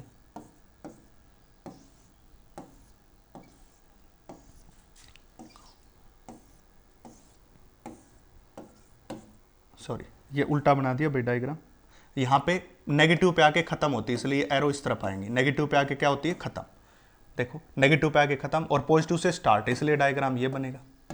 चाहे आप आगे की तरफ बनाओ चाहे पीछे की तरफ, पॉजिटिव से हमेशा क्या दिखाना, स्टार्ट, तो पॉजिटिव से स्टार्ट हो रही है, पॉजिटिव से स्टार्ट हो रही है, तो पॉजिटिव से हमेशा आपको स्टार्ट दिखाना है और नेगेटिव पे हमेशा आपको खत्म दिखाना है, इसलिए ये एरो जो है वो कुछ इस तरह से आएंगी, इस तरह से आएंगे, नेगेटिव पे आपको खत्म दिखाना है। तो ये दोनों की दोनों इसके बीच और इसके बीच एक अट्रैक्शन है, और उसी अट्रैक्शन के कारण ये पॉजिटिव और नेगेटिव के बीच अट्रैक्शन हो पाया। तो length wise contraction opposite charge के बीच अट्रैक्शन को शो करता है, और जो लेटरल प्रेशर है वो दोनों के बीच कैसा शो करता है, वो शो करता है कि दोनों सेम प्रॉपर्टी और सिमिलर नेचर के चार्ज है, इस प्रकार। तो अब के बाद नेक्स्ट हो जाएगा property number 7, they enter and leave surface normally. कहने का मतलब जब ये किसी भी सरफेस में एंटर करते हैं और जब किसी भी सरफेस से निकलते हैं तो नॉर्मली निकलते हैं। जैसे कि आपका एक कंडक्टर का सरफेस है, और ये बातें कंडक्टर के लिए लागू हैं सारी, तो इस सरफेस पे जब एंटर करेंगे तो नॉर्मली एंटर, अंदर कुछ नहीं होगा, बाहर से निकलेंगे तो भी नॉर्मली, इस प्रकार से। जब एंटर करते हैं तो भी नॉर्मली, जब बाहर निकलते हैं तो भी नॉर्मली, दोनों केस में नॉर्मल, यानी कि किसी भी सरफेस के, किसी भी कंडक्टर के सरफेस पे हमेशा कैसी होती है, परपेंडिकुलर होती है, नॉर्मल होती है। अब इसी पे क्वेश्चन आ गया था, जैसे कि 2014 के अंदर देखिए, इस सरफेस का ये आप दिखाओगे तो ये नॉर्मल नहीं है भाई, ये नॉर्मल नहीं है, ये 90 डिग्री नहीं है। तो उसने एक तो ये बना रखा था और इसके बाद एक कुछ ऐसे बना रखा था, और बोल दिया इनमें से कौन सी फील्ड लाइंस होंगी, जैसे पहली है दूसरी है। तो आपको ये देखना है कि जब ये इसमें एंटर कर रही है इस पॉइंट पे, तो क्या ये एंगल 90 डिग्री का है, नहीं है, तो ये फील्ड लाइंस तो नहीं हो सकती। बट ये इसने टेढ़ी करके बनाई है, तो यहां पे जो एंगल बनेगा वो 90 का ही बनेगा, यहां पे जो एंगल बनेगा वो 90 का ही बनेगा, इसलिए ये क्या होगा, ये फील्ड लाइंस को शो कर रही है। और ये एग्जाम्पल 2014 के अंदर नीट के एग्जाम में पूछा गया था, इसलिए मैं कह रहा हूं कि ऐसे ऐसे इस फील्ड लाइंस पे जितने भी एग्जाम्पल आएंगे वो सारे आपको कवर करा दूंगा। तो सारे एमसीक्यू में साथ साथ कवर करवा रहा हूं, ये मैंने पहले ही बोला था। तो हमेशा किसी भी सरफेस ऑफ कंडक्टर के होती है, परपेंडिकुलर होती हैं, ऐसा ही नहीं कि कैसे भी घुस जाएंगी, कैसे भी, तो परपेंडिकुलर उस सरफेस की होती है। अगली प्रॉपर्टी बड़ी इंपॉर्टेंट, प्रॉपर्टी नंबर 8, यह है two field lines can not intersect, two field lines can not intersect each other. याद रखना भाई ये प्रॉपर्टी, और इस प्रॉपर्टी के ऊपर सीबीएसई बोर्ड में हर बार न्यूमेरिकल आता है, मैं आपको बता दूं, आपको ये इंफॉर्मेशन दे दूं, मोस्ट ऑफ टाइम इसके ऊपर क्या आता है, आपका न्यूमेरिकल देखने को मिलेगा कि कभी भी दो फील्ड लाइंस है वो एक दूसरे को इंटरसेक्ट नहीं करेंगी। ये बात, कभी भी दो फील्ड लाइंस एक दूसरे को इंटरसेक्ट नहीं करेंगी। अगर वो इंटरसेक्ट कर गई तो क्या होगा, उस बात को समझिए। देखिए, मान लिया जाए एक फील्ड लाइन ये रही और दूसरी फील्ड लाइन ये रही, एक दूसरे को इंटरसेक्ट कर गई। अब इस पॉइंट के ऊपर टेंजेंट बनेगा, एक तो पहली का बन गया और एक इसका बन गया, दो टेंजेंट बन गए। तो एक इलेक्ट्रिक फील्ड इसका और एक इलेक्ट्रिक फील्ड इसका, दो इलेक्ट्रिक फील्ड भी बनेंगे। मतलब पॉइंट एक है और इलेक्ट्रिक फील्ड दो है, तो क्या ऐसा पॉसिबल हो पाएगा एक ही पॉइंट के ऊपर दो डायरेक्शन इलेक्ट्रिक फील्ड की? क्योंकि इलेक्ट्रिक फील्ड तो खुद में यूनिक है, इलेक्ट्रिक फील्ड ऐसी चीज नहीं है, इलेक्ट्रिक फील्ड तो खुद में यूनिक है, और इलेक्ट्रिक फील्ड खुद में यूनिक है तो उसकी एक पॉइंट पे एक ही डायरेक्शन होगी, और एक पॉइंट पे एक डायरेक्शन होगी। तो जब जैसा ही इंटरसेक्ट करेंगे तो आपको दो डायरेक्शन देखो ऐसे दिखाई देंगी, जो कि पॉसिबल है। तो क्या कहेंगे, two field lines can not intersect each other, if they intersect then there is a two direction of field lines at single point which is impossible। अगर वो एक दूसरे को इंटरसेक्ट करेंगी तो एक ही पॉइंट के ऊपर दो डायरेक्शन होंगी फील्ड लाइंस की, जो कि बिल्कुल इंपॉसिबल है। इसलिए ये बात बिल्कुल इंपॉसिबल है, क्योंकि यहां पे एक पॉइंट है पर डायरेक्शन दो है, जो कि बात बनने वाली नहीं है, जो कि बात पॉसिबल नहीं है। इसलिए कभी भी इंटरसेक्ट नहीं करेंगी। साथ साथ ये जितनी भी बातें अभी तक 6-7 प्रॉपर्टी मैंने पढ़ाई हैं, जितनी भी 6-7 प्रॉपर्टी मैंने पढ़ाई हैं, सारी की सारी प्रॉपर्टी इमेजिनरी हैं, कोई रियल नहीं है। तो हम क्या लिखेंगे लास्ट पॉइंट में, दीज लाइंस आर इमेजिनरी। ये सारी लाइंस कैसी है, imaginary, but have great significance, but इनका सिग्निफिकेंस बहुत ज्यादा है, बहुत ही हाई है, इसीलिए हम इनको पढ़ रहे हैं, क्योंकि ये सारी की सारी इंफॉर्मेशन इलेक्ट्रिक फील्ड के बारे में दे देते हैं। तो क्या लिखेंगे, these lines are imaginary but have great significance because they explain all property of electric field, क्योंकि इलेक्ट्रिक फील्ड की सारी प्रॉपर्टी को एक्सप्लेन कर देती हैं, इसलिए हम इसको पढ़ रहे हैं। रियलिटी नहीं है, इमेजिनरी लाइंस है। क्यों पढ़ रहे हैं, क्योंकि सारी प्रॉपर्टी इलेक्ट्रिक फील्ड की एक्सप्लेन कर देती हैं। अब आगे बात देखिए, एक क्वेश्चन और जो आया हुआ है, मैं उस क्वेश्चन की बात करता हूं जो आपसे क्वेश्चन पूछा गया था नीट एग्जाम के अंदर। देखिए भाई, थोड़ा लंबा वीडियो बनता है, इसलिए बनता है लंबा वीडियो क्योंकि जब भी आप बात करते हो तो यहां पे हम जो है सारी बातें कवर करने की कोशिश करता हूं, और मैं कोशिश यही रहती है मेरी कि एक भी बात ऐसी ना छूटे जो आपकी एग्जाम में आए और आपको ना पता हो। सारी बातें मैं कवर करने की कोशिश करता हूं। तो देखिए कौन सी बात है, एक प्रॉपर्टी है जो मैं यहां पे करवा रहा हूं, वहां स्पेस नहीं था तो यहां पे ध्यान दे ले भाई। तो मैं इस प्रॉपर्टी को यहां पे करवाता हूं। देखिए भाई कैसे, मान लीजिए आपके पास कुछ इस तरह से दिखा देंगे कि यानी कि आपको कुछ भी नहीं मिला, सिर्फ इतना एक यहां पे सर्कल ड्रॉ कर दिया, एक सर्कल यहां पे, यहां से फील्ड लाइंस ऐसे चला दी, बस फील्ड लाइंस। और ये नीट में आया हुआ क्वेश्चन है भाई, मैं आपको बता दूं, इस प्रकार से, इस प्रकार से, ठीक है। बस यहां पे ये डायरेक्शन शो करती है, ठीक है, इस प्रकार से ये डायरेक्शन को शो कर दिया। अब इस पे पूछ लिया कि दोनों का चार्ज कैसा है, इसका कैसा, इसका नेचर कैसा।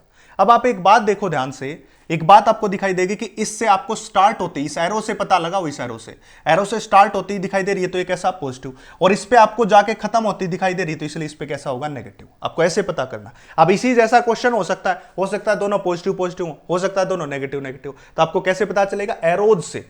एरो देखो कहां से क्या हो रहा है, जिससे निकल रही है वो पॉजिटिव और जिस पे खत्म हो रही है वो नेगेटिव। बताया था स्टार्ट पॉजिटिव से होती है और एंड किस पे होती है, नेगेटिव पे। इसलिए मैं सारी बातें आपको कवर कर चुका हूं, सारी बातें आपको बता चुका हूं कि जो जो बात आएगी।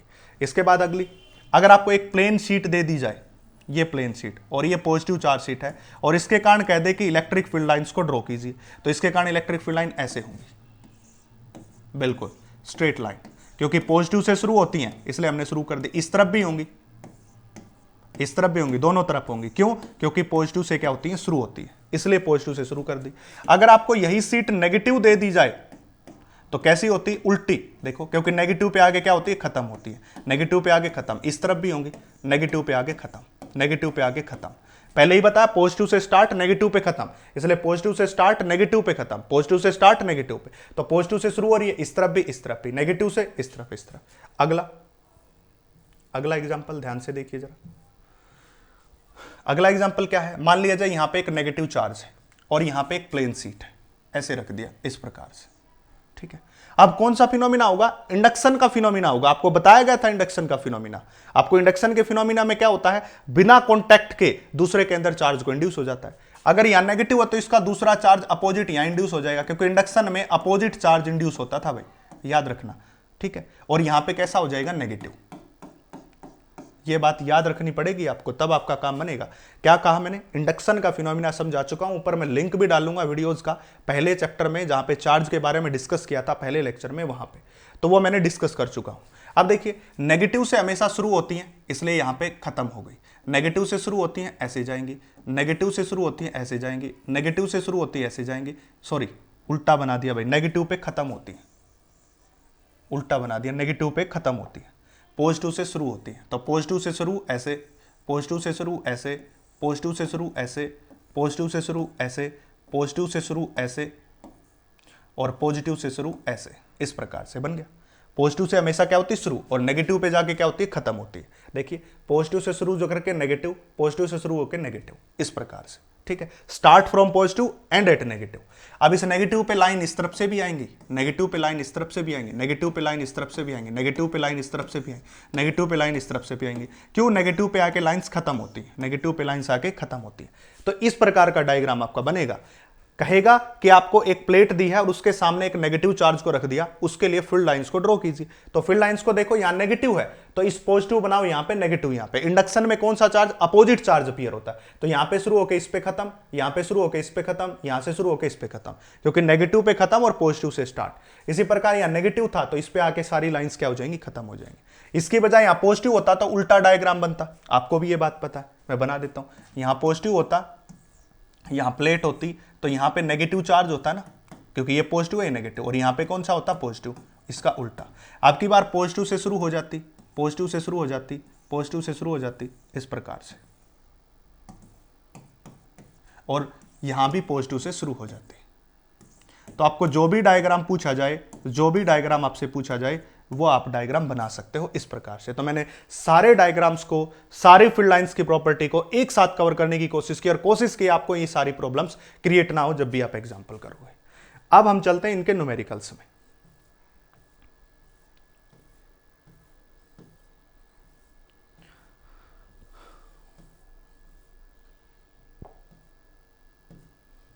अब इसके कुछ न्यूमेरिकल्स जो हैं उन प्रॉब्लम्स की बात करेंगे, और न्यूमेरिकल प्रॉब्लम कैसे टैकल करोगे अब उसके बारे में बात करते हैं। पहले भी मैं बता चुका हूं आपको।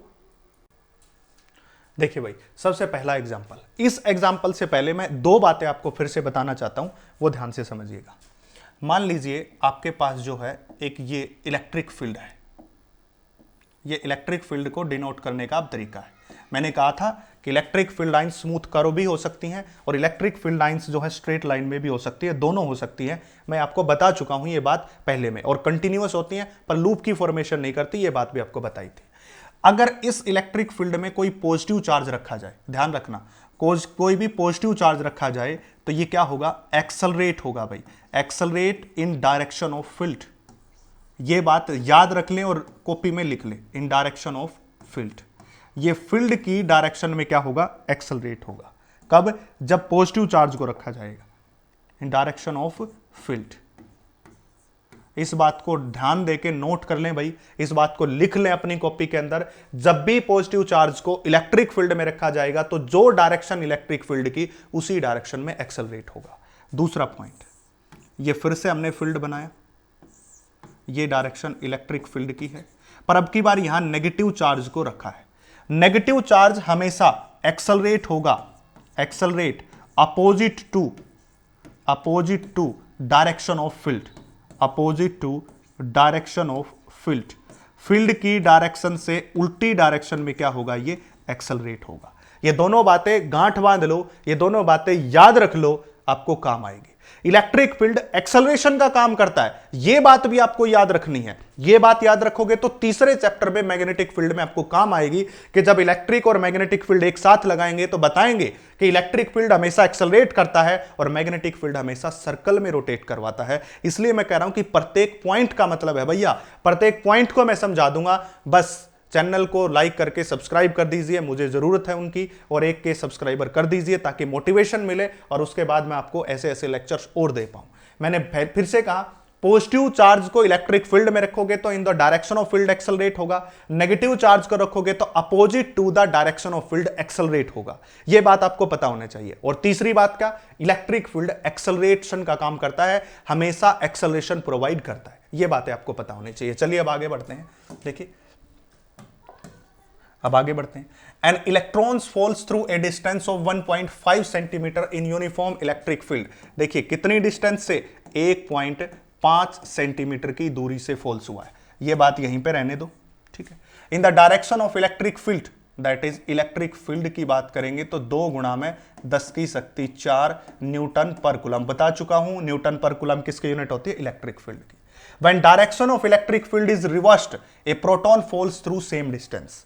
पहले कोई डायरेक्शन थी इलेक्ट्रिक फील्ड की, उसमें इलेक्ट्रॉन को छोड़ दिया, उसके बाद डायरेक्शन को रिवर्स कर दिया और प्रोटॉन को छोड़ दिया। Then the time of fall of each case, प्रत्येक केस का टाइम ऑफ फॉल। और मैं बता दूं ये क्वेश्चन नीट में भी आया हुआ है, ये क्वेश्चन सीबीएसई बोर्ड में भी आया हुआ है, दोनों एग्जाम्स में ऐसा क्वेश्चन पूछा हुआ है, ऐसा क्वेश्चन बना हुआ है। मैं आपको बता दूं, देखिए सबसे पहले मान लिया जाए इलेक्ट्रिक फील्ड है ये, और इस इलेक्ट्रिक फील्ड में सबसे पहले किसको छोड़ दिया, इलेक्ट्रॉन को छोड़ दिया। बाद में प्रोटॉन की बात करेंगे, पहले इलेक्ट्रॉन की बात कर लें, बाद में हम प्रोटॉन पे आएंगे, पहले इलेक्ट्रॉन पे ही आ जाते हैं, इलेक्ट्रॉन की ही बात कर लेते हैं। अब एक बात सोचिए, जब भी इलेक्ट्रिक फील्ड में इलेक्ट्रॉन को या किसी भी चार्ज पार्टिकल को छोड़ा जाता तो वो एक्सेलरेट होगा, एक्सेलरेट तो होगा पर opposite to direction of field होगा। ये बात लिखी हुई है नेगेटिव चार्ज, क्योंकि इलेक्ट्रॉन पे कैसा चार्ज होता है, नेगेटिव। तो इसका मतलब इस चार्ज के ऊपर एक फोर्स लगा होगा, दैट इज Q इंटू ई के बराबर। क्यों, क्योंकि न्यूटन्स का नियम कहता है कि जब तक उसके ऊपर कोई फोर्स नहीं, उसके पास कोई एक्सेलरेशन भी नहीं। अगर इलेक्ट्रिक फील्ड के अंदर इलेक्ट्रॉन को छोड़ा गया वो एक्सेलरेट हो रहा है, क्योंकि लिखी हुई बात है ये रही, एक्सेलरेट हो रहा है, इसका मतलब उसके ऊपर कोई ना कोई फोर्स जरूर लगा था, क्योंकि बिना फोर्स कोई चार्ज पार्टिकल एक्सेलरेट नहीं होगा। तो ये इसके बराबर था। और जब एक्सेलरेशन गेन करता है तो न्यूटन्स का लॉ क्या कहता है, मास इंटू एक्सेलरेशन, ये फार्मूला भी होल्ड होगा। दोनों को इक्वेट करूं तो mass into acceleration that is equal to E into E. मैंने इस चार्ज को ई के बराबर रखा क्योंकि इलेक्ट्रॉनिक चार्ज की वैल्यू ई होती है, इलेक्ट्रॉन के ऊपर चार्ज ई के बराबर होता है। तो एक्सेलरेशन किसके बराबर हो गई, ई इंटू ई बटे में एम।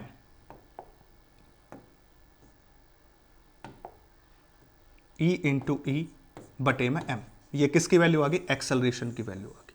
ठीक है, अब वो शुरू में रेस्ट पे था, फॉल्स थ्रू, तो रेस्ट पे था, तो इसकी इनिशियल वेलोसिटी क्या रही होगी, जीरो। ध्यान से समझो, इनिशियल वेलोसिटी उस इलेक्ट्रॉन की जीरो हुई होगी। जैसे इलेक्ट्रिक फील्ड में छोड़ा तो एक्सेलरेट हो गया, मतलब कोई वेलोसिटी गेन कर ली। S is equal to u t plus half a t square, सबको ये फार्मूला पता होगा, that is S is equal to u t plus half a t का स्क्वेयर। अब इनिशियल वेलोसिटी जीरो है क्योंकि वो किस पे था, रेस्ट पे था, और जब कोई बॉडी रेस्ट पे होती है तो उसकी इनिशियल वेलोसिटी किसके बराबर होती है, जीरो के बराबर होती है। ठीक है, तो क्या हो गया, और S की वैल्यू क्या, H के बराबर। देखो H is equal to 1/2 into acceleration गुणा में टाइम का स्क्वायर, और हमें कंपेयर किसको करना है, टाइम को, तो इसलिए 2 को ऊपर लेके जाओ, H यहां पे बटे में एक्सेलरेशन और अंडर द रूट, ये क्या आ गया, टाइम के बराबर। ठीक है, क्या बताया मैंने, जब इस इलेक्ट्रॉन को इलेक्ट्रिक फील्ड में छोड़ा गया तो शुरू में तो रेस्ट पे था, और फिर क्या होगा, एक्सेलरेट होगा तो कोई ना कोई डिस्टेंस कवर करेगा, वो डिस्टेंस ये रही, ये दे रखी है, इलेक्ट्रिक फील्ड ये दे रखा है, और अब हमें दोनों केस में टाइम को मैच करना है, टाइम को इक्वेट करना है। अब आगे देखो क्या होगा, अभी बताया कि टाइम का जो फार्मूला है वो बन गया 2h बटे में एक्सेलरेशन, देखिए बटे में एक्सेलरेशन, और एक्सेलरेशन की क्या है, e into E by m, रख दो यहां पे रखेंगे ई इंटू ई भाग में एम। अभी ये ना मैं इलेक्ट्रॉन की बात कर रहा हूं ना प्रोटॉन की, एक चार्ज पार्टिकल की बात कर रहा हूं। अब दोनों को कंपेयर करूंगा मैं, सबसे पहले मैं किसके लिए लगा दूं, टाइम ऑफ इलेक्ट्रॉन।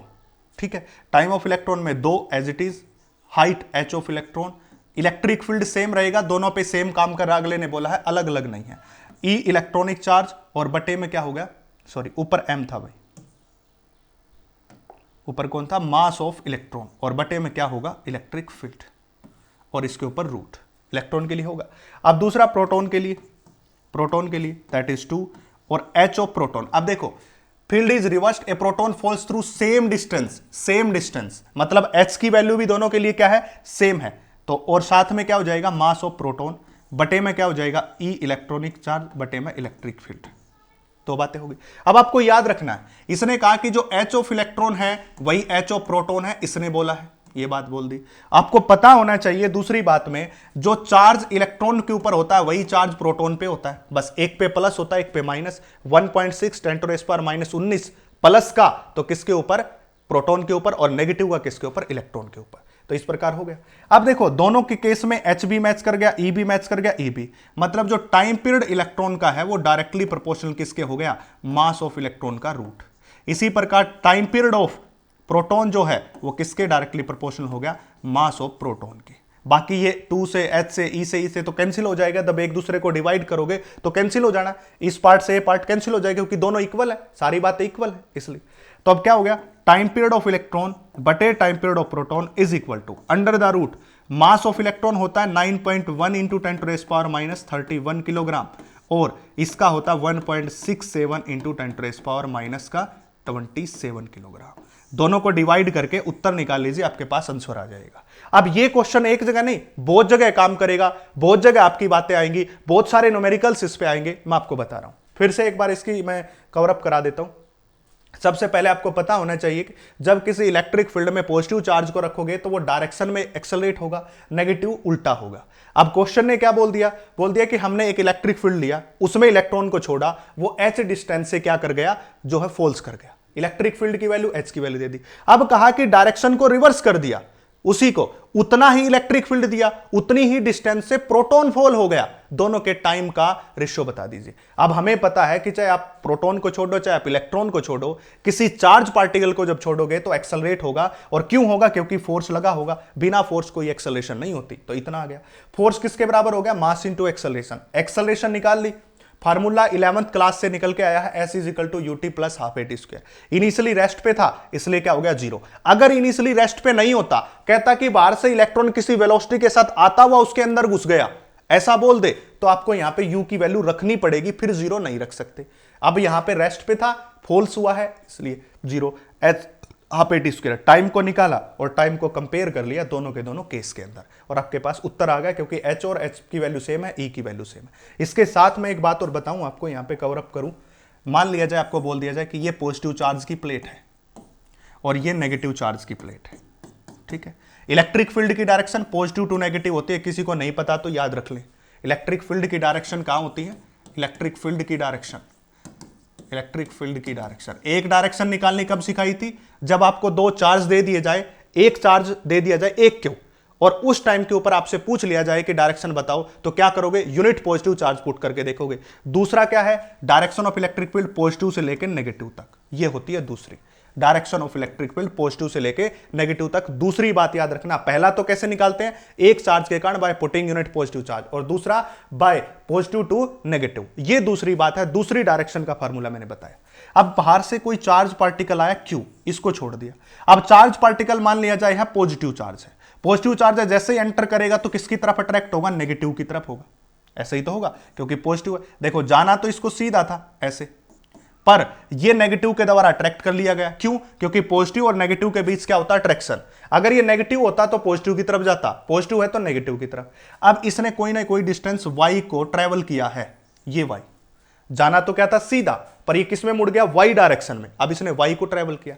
इस y को निकालने के लिए formula that is ut plus में हाफ at का स्क्वायर, फिर से वही लगेगा। अभी एक्सेलरेशन को निकालना सिखाया था, that is e into E by में m। देखो, E इंटू ई बाय में एम, देखो यहां भी काम आएगा, E into E by m निकालना सिखाया था। तो यही एक्सेलरेशन यहां काम आएगी, यहां पे रख दो। अगर इस पार्टिकल की इनिशियल वेलोसिटी 0 है तो यहां 0 रख दो, और फार्मूला बन गया दैट इज 1/2 E इंटू में E बटे में M इंटू टी का स्क्वायर। इससे आसान फिजिक्स आपको और नहीं मिल सकती है कहीं पे, बिल्कुल ईजी तरीके से मैं सोल्व कर रहा हूं।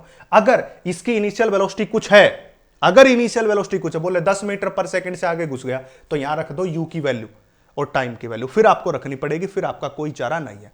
फिर आप फंस जाओगे बीच में। कैसे फंसोगे? वो कहेगा कि इस पूरे के पूरी प्लेट की लेंथ है L, पूरी की पूरी प्लेट की लेंथ क्या? L के बराबर है। वो टाइम नहीं देगा आपको, वो टाइम का जिक्र बिल्कुल नहीं करेगा, वो सिर्फ आपको इतनी बातें प्रोवाइड करके भूल जाएगा और कहेगा कि इसकी direction initially along x axis 10 metre पर सेकंड मान लिया जाए, और 10 मीटर नहीं v मान लो, क्योंकि हम अननोन बातें कर रहे हैं, मान लिया v मीटर पर सेकंड है। देखिए, ये सारी बातें कवर करेंगे तो लंबा लेक्चर बनेगा, ये बात पक्की है, पर मैं गारंटी लेता हूं कि लंबा लेक्चर देखोगे तो आपका जीवन धन्य हो जाएगा। सारी बातें कवर, नीट IIT मेंस के क्वेश्चन भी आपसे कवर होंगे, ये मैं आपको बता रहा हूं। इनिशियली एक्स एक्सिस में हो गया v वेलोसिटी, पर जब ये बाहर जाएगा तो ये नीचे की तरफ आ रहा, उसकी बात छोड़ो।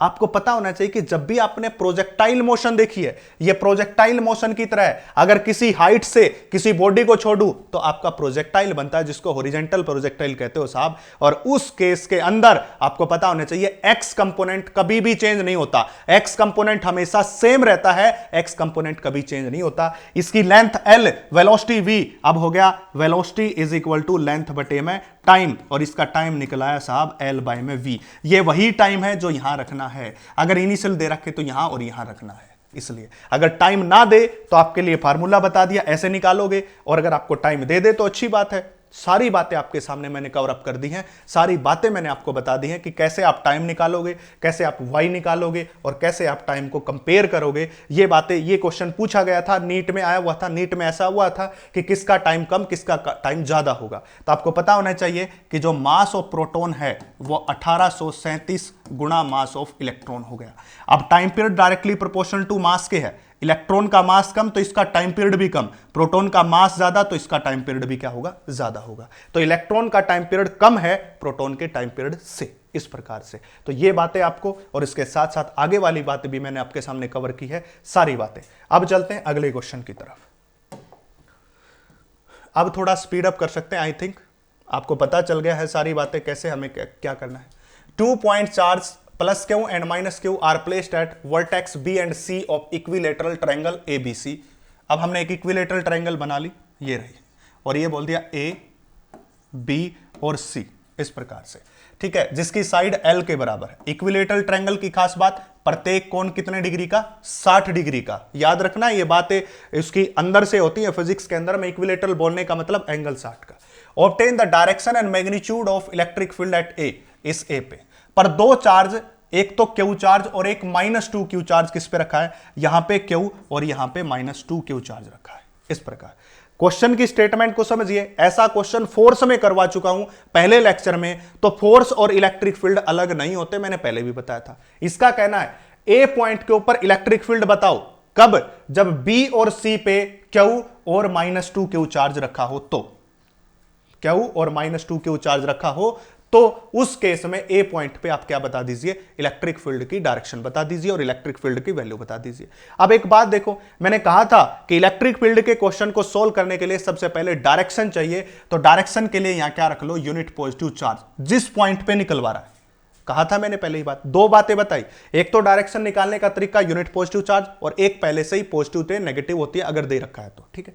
अब देखिए ये Q चार्ज इस +1 चार्ज को रिपेल करेगा, इसलिए डायरेक्शन ऑफ इलेक्ट्रिक फील्ड होगी E1, और इसकी वैल्यू क्या हो जाएगी, K इंटू Q बटे में डिस्टेंस कौन है, L का स्क्वायर। और पहले ही बता चुका हूं इस चार्ज का इंपैक्ट इसके ऊपर होगा, खुद के ऊपर कभी नहीं होता। जैसे मैंने माना था 1 और 2, A और B, इलेक्ट्रिक फील्ड एट 1 दूसरे के कारण, इलेक्ट्रिक फील्ड एट 2 पहले के कारण। इसका इलेक्ट्रिक फील्ड यहां होगा, उसके ऊपर इसका इलेक्ट्रिक फील्ड इस पे भी होगा, पर इस पे तो पूछ ही नहीं रहा, अगला पूछ A पे रहा है, इस पे तो पूछा ही नहीं, तो हमें क्या मतलब इससे। अब ये -2Q इस +1 को अपनी तरफ अट्रैक्ट करेगा, इसलिए दूसरा इलेक्ट्रिक फील्ड E2 हो गया, जिसकी value K into charge 2Q और बटे में L का स्क्वायर हो गया, ठीक है। अब आपको दो वेक्टर मिले, एक ऊपर एक नीचे, दो वेक्टर मिले आपको, दो वेक्टर मिल गए, एक नीचे की तरफ और एक ऊपर की तरफ। जब आपको दो वेक्टर मिल गए तो इनका रिजल्टेंट कुछ इस तरफ से होगा, E नेट इस तरह से होगा। अब देखिए ये अगर पूरी की पूरी बात देखोगे तो पूरा एंगल 180 डिग्री का है, इसमें से 60 घटा दिया जाए तो ये जो एंगल बचेगा ये बचेगा 120 डिग्री का। तो इस पहले वेक्टर और दूसरे वेक्टर के बीच एंगल कितने का हो गया, 120 डिग्री का एंगल हो गया। वेक्टर की बातें चल पड़ी, अब फिजिक्स खत्म हो गई, वेक्टर आ गया 11th क्लास का मैथमेटिक्स टॉपिक है और 11th क्लास में भी पढ़ते हैं वेक्टर। फार्मूला क्या लगाओगे, that is E1 square plus में E2 का स्क्वायर प्लस में 2E1 E2 कोस 120 डिग्री, ये बता दिया भाई। ये क्या आ जाएगा, नेट फील्ड आ जाएगा। अब आपको पता होना चाहिए E1 E2 की वैल्यू है, एंगल 120 डिग्री है, नेट फील्ड निकाल दो, आप निकाल सकते हो। सारी बातें आप कर सकते हो, आपके सामने प्रस्तुत हैं, सारी बातें आपके सामने रख दी गई हैं, बस आपको अब निकालना है, काम करना है, E1 E2 की वैल्यू रखनी, सब कुछ। फिर से मैं रिपीट कर देता हूं, ये Q चार्ज इसको रिपेल करेगा, डायरेक्शन ये -2Q इसको अट्रैक्ट करेगा, इसलिए डायरेक्शन ये। एक वेक्टर ये, एक वेक्टर ये। अब दोनों के बीच एंगल देखो, एंगल कैसे निकालोगे, इस पूरी स्ट्रेट लाइन पे एंगल 180 का होता है, 60 ये इसमें से माइनस हो गया, तो ये जो बच गया 120 का बच गया। तो दो वेक्टर के बीच एंगल होगा 120, 20 का एंगल लेते हैं, दोनों के बीच का छोटा एंगल, बड़ा एंगल नहीं। अगर आप इस तरफ से घूम के आओगे तो वो तो बड़ा एंगल होगा, हम दो वेक्टर के बीच छोटा एंगल लेते हैं। E1 और E2 के बीच छोटा एंगल 120 का है, इसलिए हमने यहां पे 120 डिग्री रखा। तो इस प्रकार से क्वेश्चन को आप बना सकते हो। अब अगला क्वेश्चन यहां से उतार लो, ये क्लियर हो जाएगा जैसे मैं इसको करूंगा, तो आप पोज करके उतार सकते हो। क्वेश्चन नंबर, नेक्स्ट क्वेश्चन की तरफ बढ़ते हैं। Two identical point charge each Q are placed at 2 metre apart. देखिए दो आइडेंटिकल चार्ज, एक चार्ज ये रहा Q और दूसरा चार्ज ये रहा कैपिटल Q, और दोनों के दोनों कितनी दूरी पे हैं भाई, दोनों के दोनों 2 मीटर की दूरी पे हैं, दोनों के दोनों 2 मीटर की दूरी पे, ठीक है। A third charge Q of unknown magnitude and sign is placed on line joining the charge such that charge remains in equilibrium. Find the position. अब हमने इन दोनों के बीच में एक तीसरा चार्ज रख दिया जिसको क्या बोल दिया Q, और इस तरह से रखा कि पूरा सिस्टम इक्विलिब्रियम में रहे। पूरा सिस्टम किस में रहे, इक्विलिब्रियम में रहे, इस तरह से पुट किया। ध्यान से समझ ले इस बात को क्या बोल रहा है, मैं फिर से इस बात को रिपीट कर रहा हूं।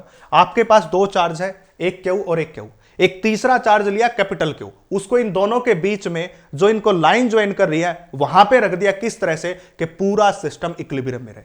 पहली बात तो पूरा सिस्टम इक्विलिब्रियम का मतलब होता है net force on each charge is equal to 0। याद रखना भाई, ये बात याद रखनी है, तब आप काम कर पाओगे। जब भी आपको इक्विलिब्रियम की बात मिले तो मतलब उस प्रत्येक चार्ज के ऊपर जो भी नेट फोर्स निकालोगे वो 0 के बराबर होना चाहिए, तभी वहां पे इक्विलिब्रियम बन पाएगा, नहीं तो इक्विलिब्रियम नहीं बन पाएगा। ठीक है, तो is such that find the position nature of charge. आपको इसकी पोजीशन बतानी है कि इन दोनों के बीच में चार्ज कहां पे रखूं, मैं कितनी दूरी पे रखूं, और उसका नेचर कैसा होगा, मतलब पॉजिटिव होगा या नेगेटिव होगा। मान लिया जाए इसे x दूरी पे हमने रख दिया, तो इस तरफ कितना बचा होगा, दैट इज 2 - x। ठीक है, पहली बात क्या बताई, पहली बात याद रखो, इक्विलिब्रियम का मतलब है उसके ऊपर नेट फोर्स क्या होगा, 0 होगा। अब पूरा सिस्टम इक्विलिब्रियम में है, मतलब इस पे फोर्स निकालो तो भी नेट फोर्स 0, इस पे भी नेट फोर्स 0 और इस पे भी नेट फोर्स 0। यानी कि जब आप तीनों में से किसी भी चार्ज के ऊपर फोर्स निकालोगे तो नेट फोर्स किसके बराबर आएगा, 0 के बराबर आएगा, इसका कहना है। तो हम इस चार्ज को सिलेक्ट कर लेते हैं, इसके ऊपर नेट फोर्स निकालते हैं। देखिए ये क्यू चार्ज इस क्यू चार्ज को रिपेल करेगा इस डायरेक्शन में, दैट इज F1, और इस F1 की वैल्यू हो जाएगी दैट इज K इंटू में small Q into capital Q बटे में दूरी कितनी है, 2 का स्क्वायर। देखिए इस चार्ज और इस चार्ज के बीच की दूरी 2 का स्क्वायर, कूलाम से लॉ लगा दो, K क्यू इंटू क्यू बटे 2 का स्क्वायर। अब दूसरा, ये बीच वाला क्यू भी इसको रिपेल करेगा इस तरफ क्या होगा, F2। अभी हमें नेचर का नहीं पता पॉजिटिव है नेगेटिव, हम क्या मान लेते हैं, पॉजिटिव मान लेते हैं। हमारी मर्जी से एक बार पॉजिटिव मान लो, मन करे वो मानो, पॉजिटिव मानो या नेगेटिव, आप एक बार इसको पॉजिटिव मान लो, मैंने पॉजिटिव मान लिया, तो ये पॉजिटिव इस पॉजिटिव को रिपेल करेगा, इसलिए F2 की वैल्यू हो जाएगी K इंटू में क्यू इंटू क्यू बटे में x का स्क्वायर, क्योंकि इनके बीच की दूरी तो क्यू x है। मैं फिर से रिपीट कर रहा हूं, इक्विलिब्रियम का मतलब है कि किसी भी चार्ज के ऊपर जब आप फोर्स निकालोगे तो वो नेट फोर्स कितना देगा, 0। अगर नेट फोर्स 0 है तो मतलब कंडीशन ऑफ इक्विलिब्रियम है। तो हमने एक चार्ज को सिलेक्ट करना है, कौन से चार्ज को सिलेक्ट करना है, इस चार्ज को, और इस चार्ज पे क्या करना है, नेट फोर्स निकालना है। तो नेट फोर्स कैसे निकलेगा, एक तो इसके कारण आएगा, एक इसके कारण आएगा। नेट फोर्स तो बचे हुए चार्ज के कारण ही आएगा, तो इसके कारण इस पे F1 आया, इसके कारण इस पे F2 आया। अब देखो दोनों की डायरेक्शन सेम है, एक ही डायरेक्शन में। जब एक ही डायरेक्शन में होता है तो दोनों क्या हो जाते हैं, सिंपली ऐड, और अपोजिट डायरेक्शन में होते हो तो सब्सट्रैक्ट। कैसे, अब आप इसके ऊपर भी वेक्टर एडिशन लगा सकते हैं, F1 square plus F2 square plus में 2F1 F2 कोस 0 रखो, और रख के सोल्व करोगे तो आपके पास उत्तर आ जाएगा जो भी आना है। ठीक है, अब सिंपल एडिशन में F कितना बन गया, दैट इज F1 प्लस में F2, इसके बराबर हो गया। बट पूरा सिस्टम किस में है, इक्विलिब्रियम में है, तो नेट फोर्स कितना होना चाहिए, 0 के बराबर। तो इस फोर्स को किसके बराबर कर दो, 0 के बराबर, तो F1 किसके बराबर हो जाएगा, -F2 के बराबर हो जाएगा। तो जो F1 की वैल्यू है that is K into q बटे में कितना, 2 का स्क्वायर, 2 का स्क्वायर कितना हो जाएगा, 4, 2 का स्क्वायर 4, किसके बराबर होगा, माइनस के साथ F2 हो गया कितना, K इंटू क्यू बटे क्यू इंटू एक्स का स्क्वायर हो गया। पहली बात तो अब ये x की वैल्यू निकालनी पड़ेगी, पहले x की वैल्यू निकालनी पड़ेगी, कहाँ आएगी। अब x की वैल्यू निकालने के लिए x की वैल्यू निकालनी पड़ेगी सबसे पहले।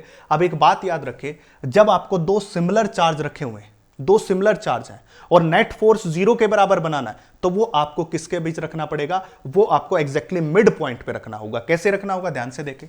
पहले इसके x की वैल्यू निकालने के लिए इसके ऊपर फोर्स निकालें, तो इसके ऊपर ये चार्ज इस तरफ रिपेल करेगा, तो इसकी वैल्यू हो जाएगी K इंटू क्यू बटे में x का स्क्वायर। देखो जब ये वाला चार्ज इस वाले चार्ज पे फोर्स लगाएगा तो इस डायरेक्शन में लगाएगा, इस डायरेक्शन में लगाएगा तो K Q by x square. जब ये चार्ज इसके ऊपर फोर्स लगाएगा तो इस डायरेक्शन में लगाएगा, दोनों एक दूसरे के उल्टे हैं, इसलिए K इंटू क्यू बटे में x माइनस 2 का स्क्वायर, ऐसे होगा। x की वैल्यू निकालेंगे, फिर ये आगे करके दिखाऊंगा मैं आपको। समझाया ध्यान से कि जब हमें x की वैल्यू को निकालना हो तो इस बीच वाले क्यू के ऊपर आप फोर्स निकाल लीजिए।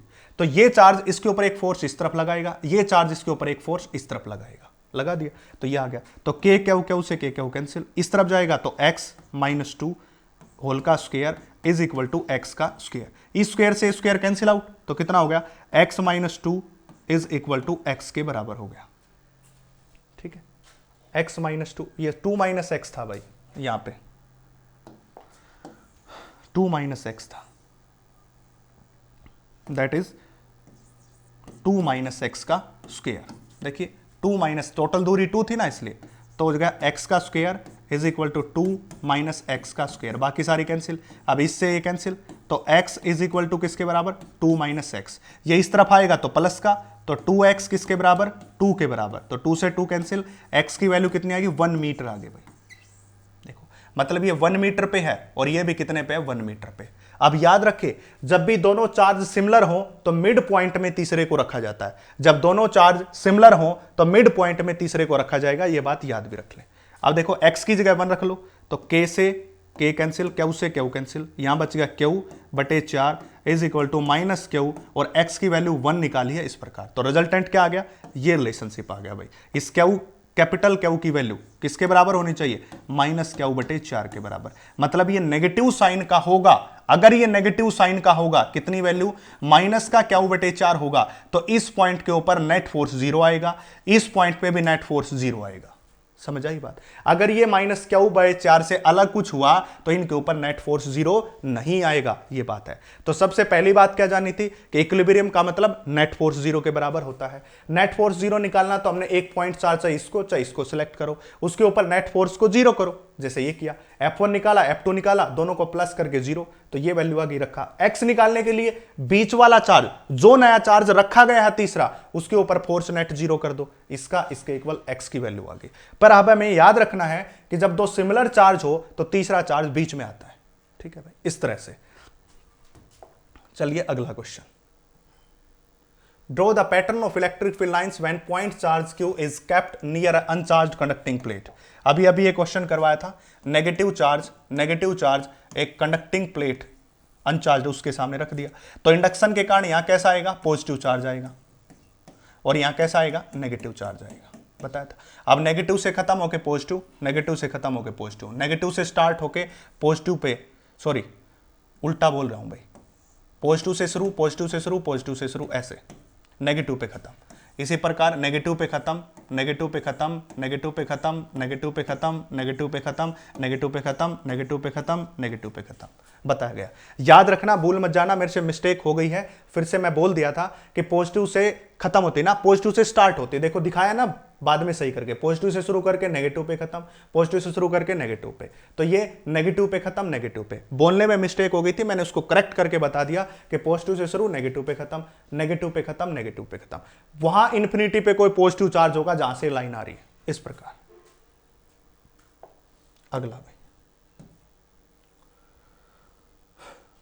अगला क्वेश्चन है, ध्यान से देखिएगा जरा क्या बोल रहा है। Deduce the expression of electric field at point R due to system of two charge Q1 and Q2 with position vector R1 R2 with respect to common origin।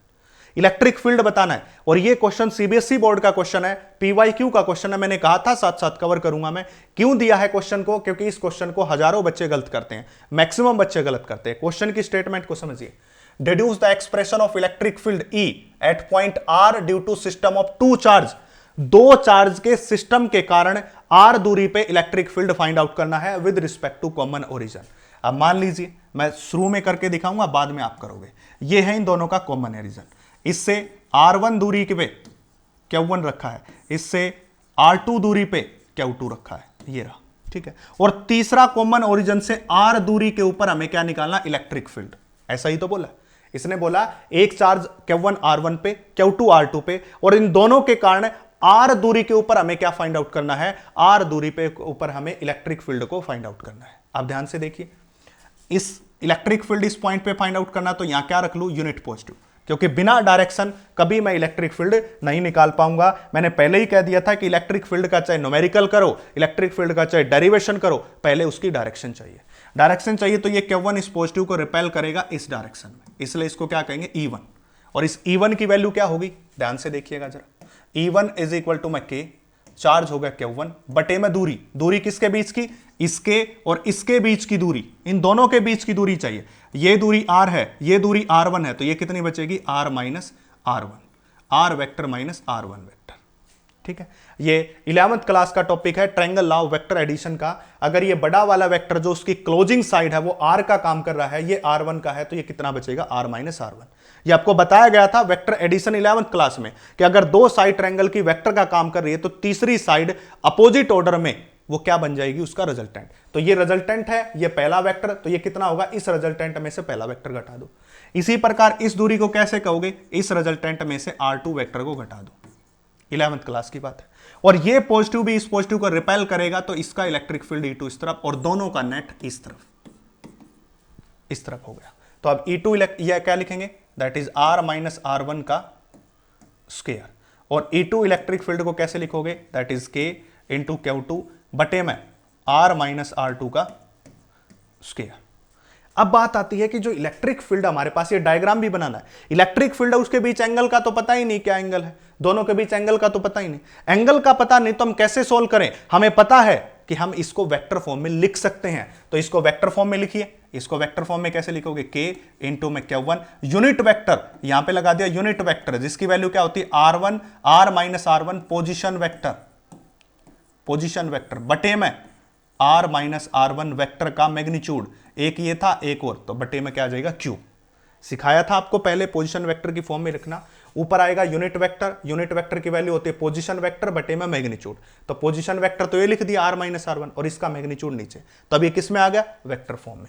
इसी प्रकार k इंटू में Q2 इंटू r माइनस में r2 और बटे में इसका magnitude और इसका क्या बन जाएगा q। अब दोनों को जस्ट ऐड कर दो बस, नेट ई कितना हो जाएगा, दैट इज E1 प्लस में E2, that is k into Q1 बटे में r माइनस में r1 और इसका क्यूब इंटू r माइनस में r1 पोजिशन वेक्टर प्लस में k इंटू में Q2 r माइनस में r2 पोजिशन वेक्टर बटे में r माइनस r1 इसका q। इस प्रकार से हो गया रिजल्टेंट, बस ये उत्तर आ गया आपका। ऐसे पूछा गया क्वेश्चन है बार बार, इसलिए मैंने इसको करवाया। किसी को ये नहीं लिखना आता तो लिखना सिखा देता हूं, ध्यान से समझिए। इसके साथ क्या लगेंगे हम, unit vector, that is Q1 बटे में r माइनस में r1 और इसका स्क्वायर। या कौन लगा दिया, यूनिट वेक्टर, पता है। अब इस यूनिट वेक्टर की वैल्यू रखिए, क्या होता है, मैग्नीट्यूड पोजीशन वेक्टर बटे में देयर मैग्नीट्यूड होता है। अब इस पोजीशन वेक्टर की वैल्यू तो इसी टर्म में लिखोगे। अरे इसमें दूरी किसके टर्म में लिखोगे, इसी की टर्म में। इसकी दूरी क्या है, that is r minus r1, ये रहा, बटे में r माइनस r1 का मैग्नीट्यूड। मोड लगा दो मैग्नीट्यूड के लिए, मोड, ठीक है। ये किसकी वैल्यू आ गई, r वेक्टर की, और इस r वेक्टर की वैल्यू यहां रखो, उत्तर मिल जाएगा। जब 1 के लिए लिखोगे तो r1, 2 के लिखोगे तो r2, दोनों को ऐड कर दो। क्यों, क्योंकि दोनों के बीच एंगल नहीं था तो हमने क्या अपनाया, वेक्टर नोटेशन लिखी। जब एंगल होता तो मैं इसका मैग्नीट्यूड निकाल देता, E1 square plus E2 square plus में 2 E1 E2 cos theta under the root. पर अगले ने उस बात की वैल्यू तो दी नहीं। जब उस बात की वैल्यू अगला प्रोवाइड नहीं कर रहा तो दोनों की वेक्टर फॉर्म बनाओ और वेक्टर फॉर्म से आप उसको लिख डालो। इस प्रकार से आज का लास्ट पार्ट करेंगे भाई। इसके बाद ये डायग्राम बड़ा इंपॉर्टेंट डायग्राम है आपके लिए, छाट के ढूंढ के कहीं से ढूंढ के लेके आया हूं, काम का डायग्राम है आपके लिए। देखिए क्या काम का डायग्राम, ध्यान से समझिए। पहली बात तो आपको क्या ध्यान देनी है वो बात देखिए। पहली बात तो ये ध्यान देनी कि ये प्लस का 3 क्यू चार्ज है। पहली बात तो ये देखो कितने, इससे कितनी लाइंस निकल रही है, 1 line, 2 line, 3 line, 4 line, 5 line, 6 line, 7 line, 8 line, 9 line. तो इसमें क्यू की वैल्यू हो जाएगी 9। याद रखना भाई, जितनी लाइन लिख रही उतना ही चार्ज, जितनी लाइन लिख ली उतना ही चार्ज। अब देखो आगे देखो, माइनस क्यू से कितनी, 1 2 3, इस पे जाके कितनी खत्म हो रही है, 3, इसलिए इसका क्यू की वैल्यू कितनी होगी, 3 के बराबर हो। तो याद रखनी है आपको, अगर मैं इसको Q1 मानूं, इसको Q2 मानूं, तो आपको क्या ध्यान में रखना, जब भी किसी चार्ज से लाइन को ओरिजिनेट देखो तो ये गिन लो कितनी लाइन ओरिजिनेट हो रही है। इससे 9 हो रही है इसलिए 9 हो गया। इसके आप पे 3 खत्म हो रही है क्योंकि नेगेटिव पे खत्म होती है और 3 ही खत्म हो रही है, इसलिए उसके लिए वैल्यू कितनी होगी, 3। पहली बात तो ये क्वेश्चन था। दूसरी बात, जब 3 खत्म हो रही है बाकी आगे जाके मिल रही है तो यहां पे इलेक्ट्रिक फील्ड 0 बनेगा भाई, ये बात भी याद रखना। ये क्वेश्चन पूछा गया क्वेश्चन है, नीट नहीं एडवांस में पूछा गया क्वेश्चन है ये, कि इसके आगे इलेक्ट्रिक फील्ड एक पार्ट बन के आया था और उसमें ऐसा डायग्राम बनाया हुआ था, और वहां पे आपको बता दूं एडवांस में पूछा गया क्वेश्चन है, यहां पे इलेक्ट्रिक फील्ड क्या होता है, 0 होता है। क्योंकि ये लाइंस तो यहां पे आगे खत्म होगी, आगे तो खाली स्पेस बच गया ना, वहां पे तो लाइंस पता नहीं कहां तक जा रही, इसलिए यहां इलेक्ट्रिक फील्ड क्या होता है, 0।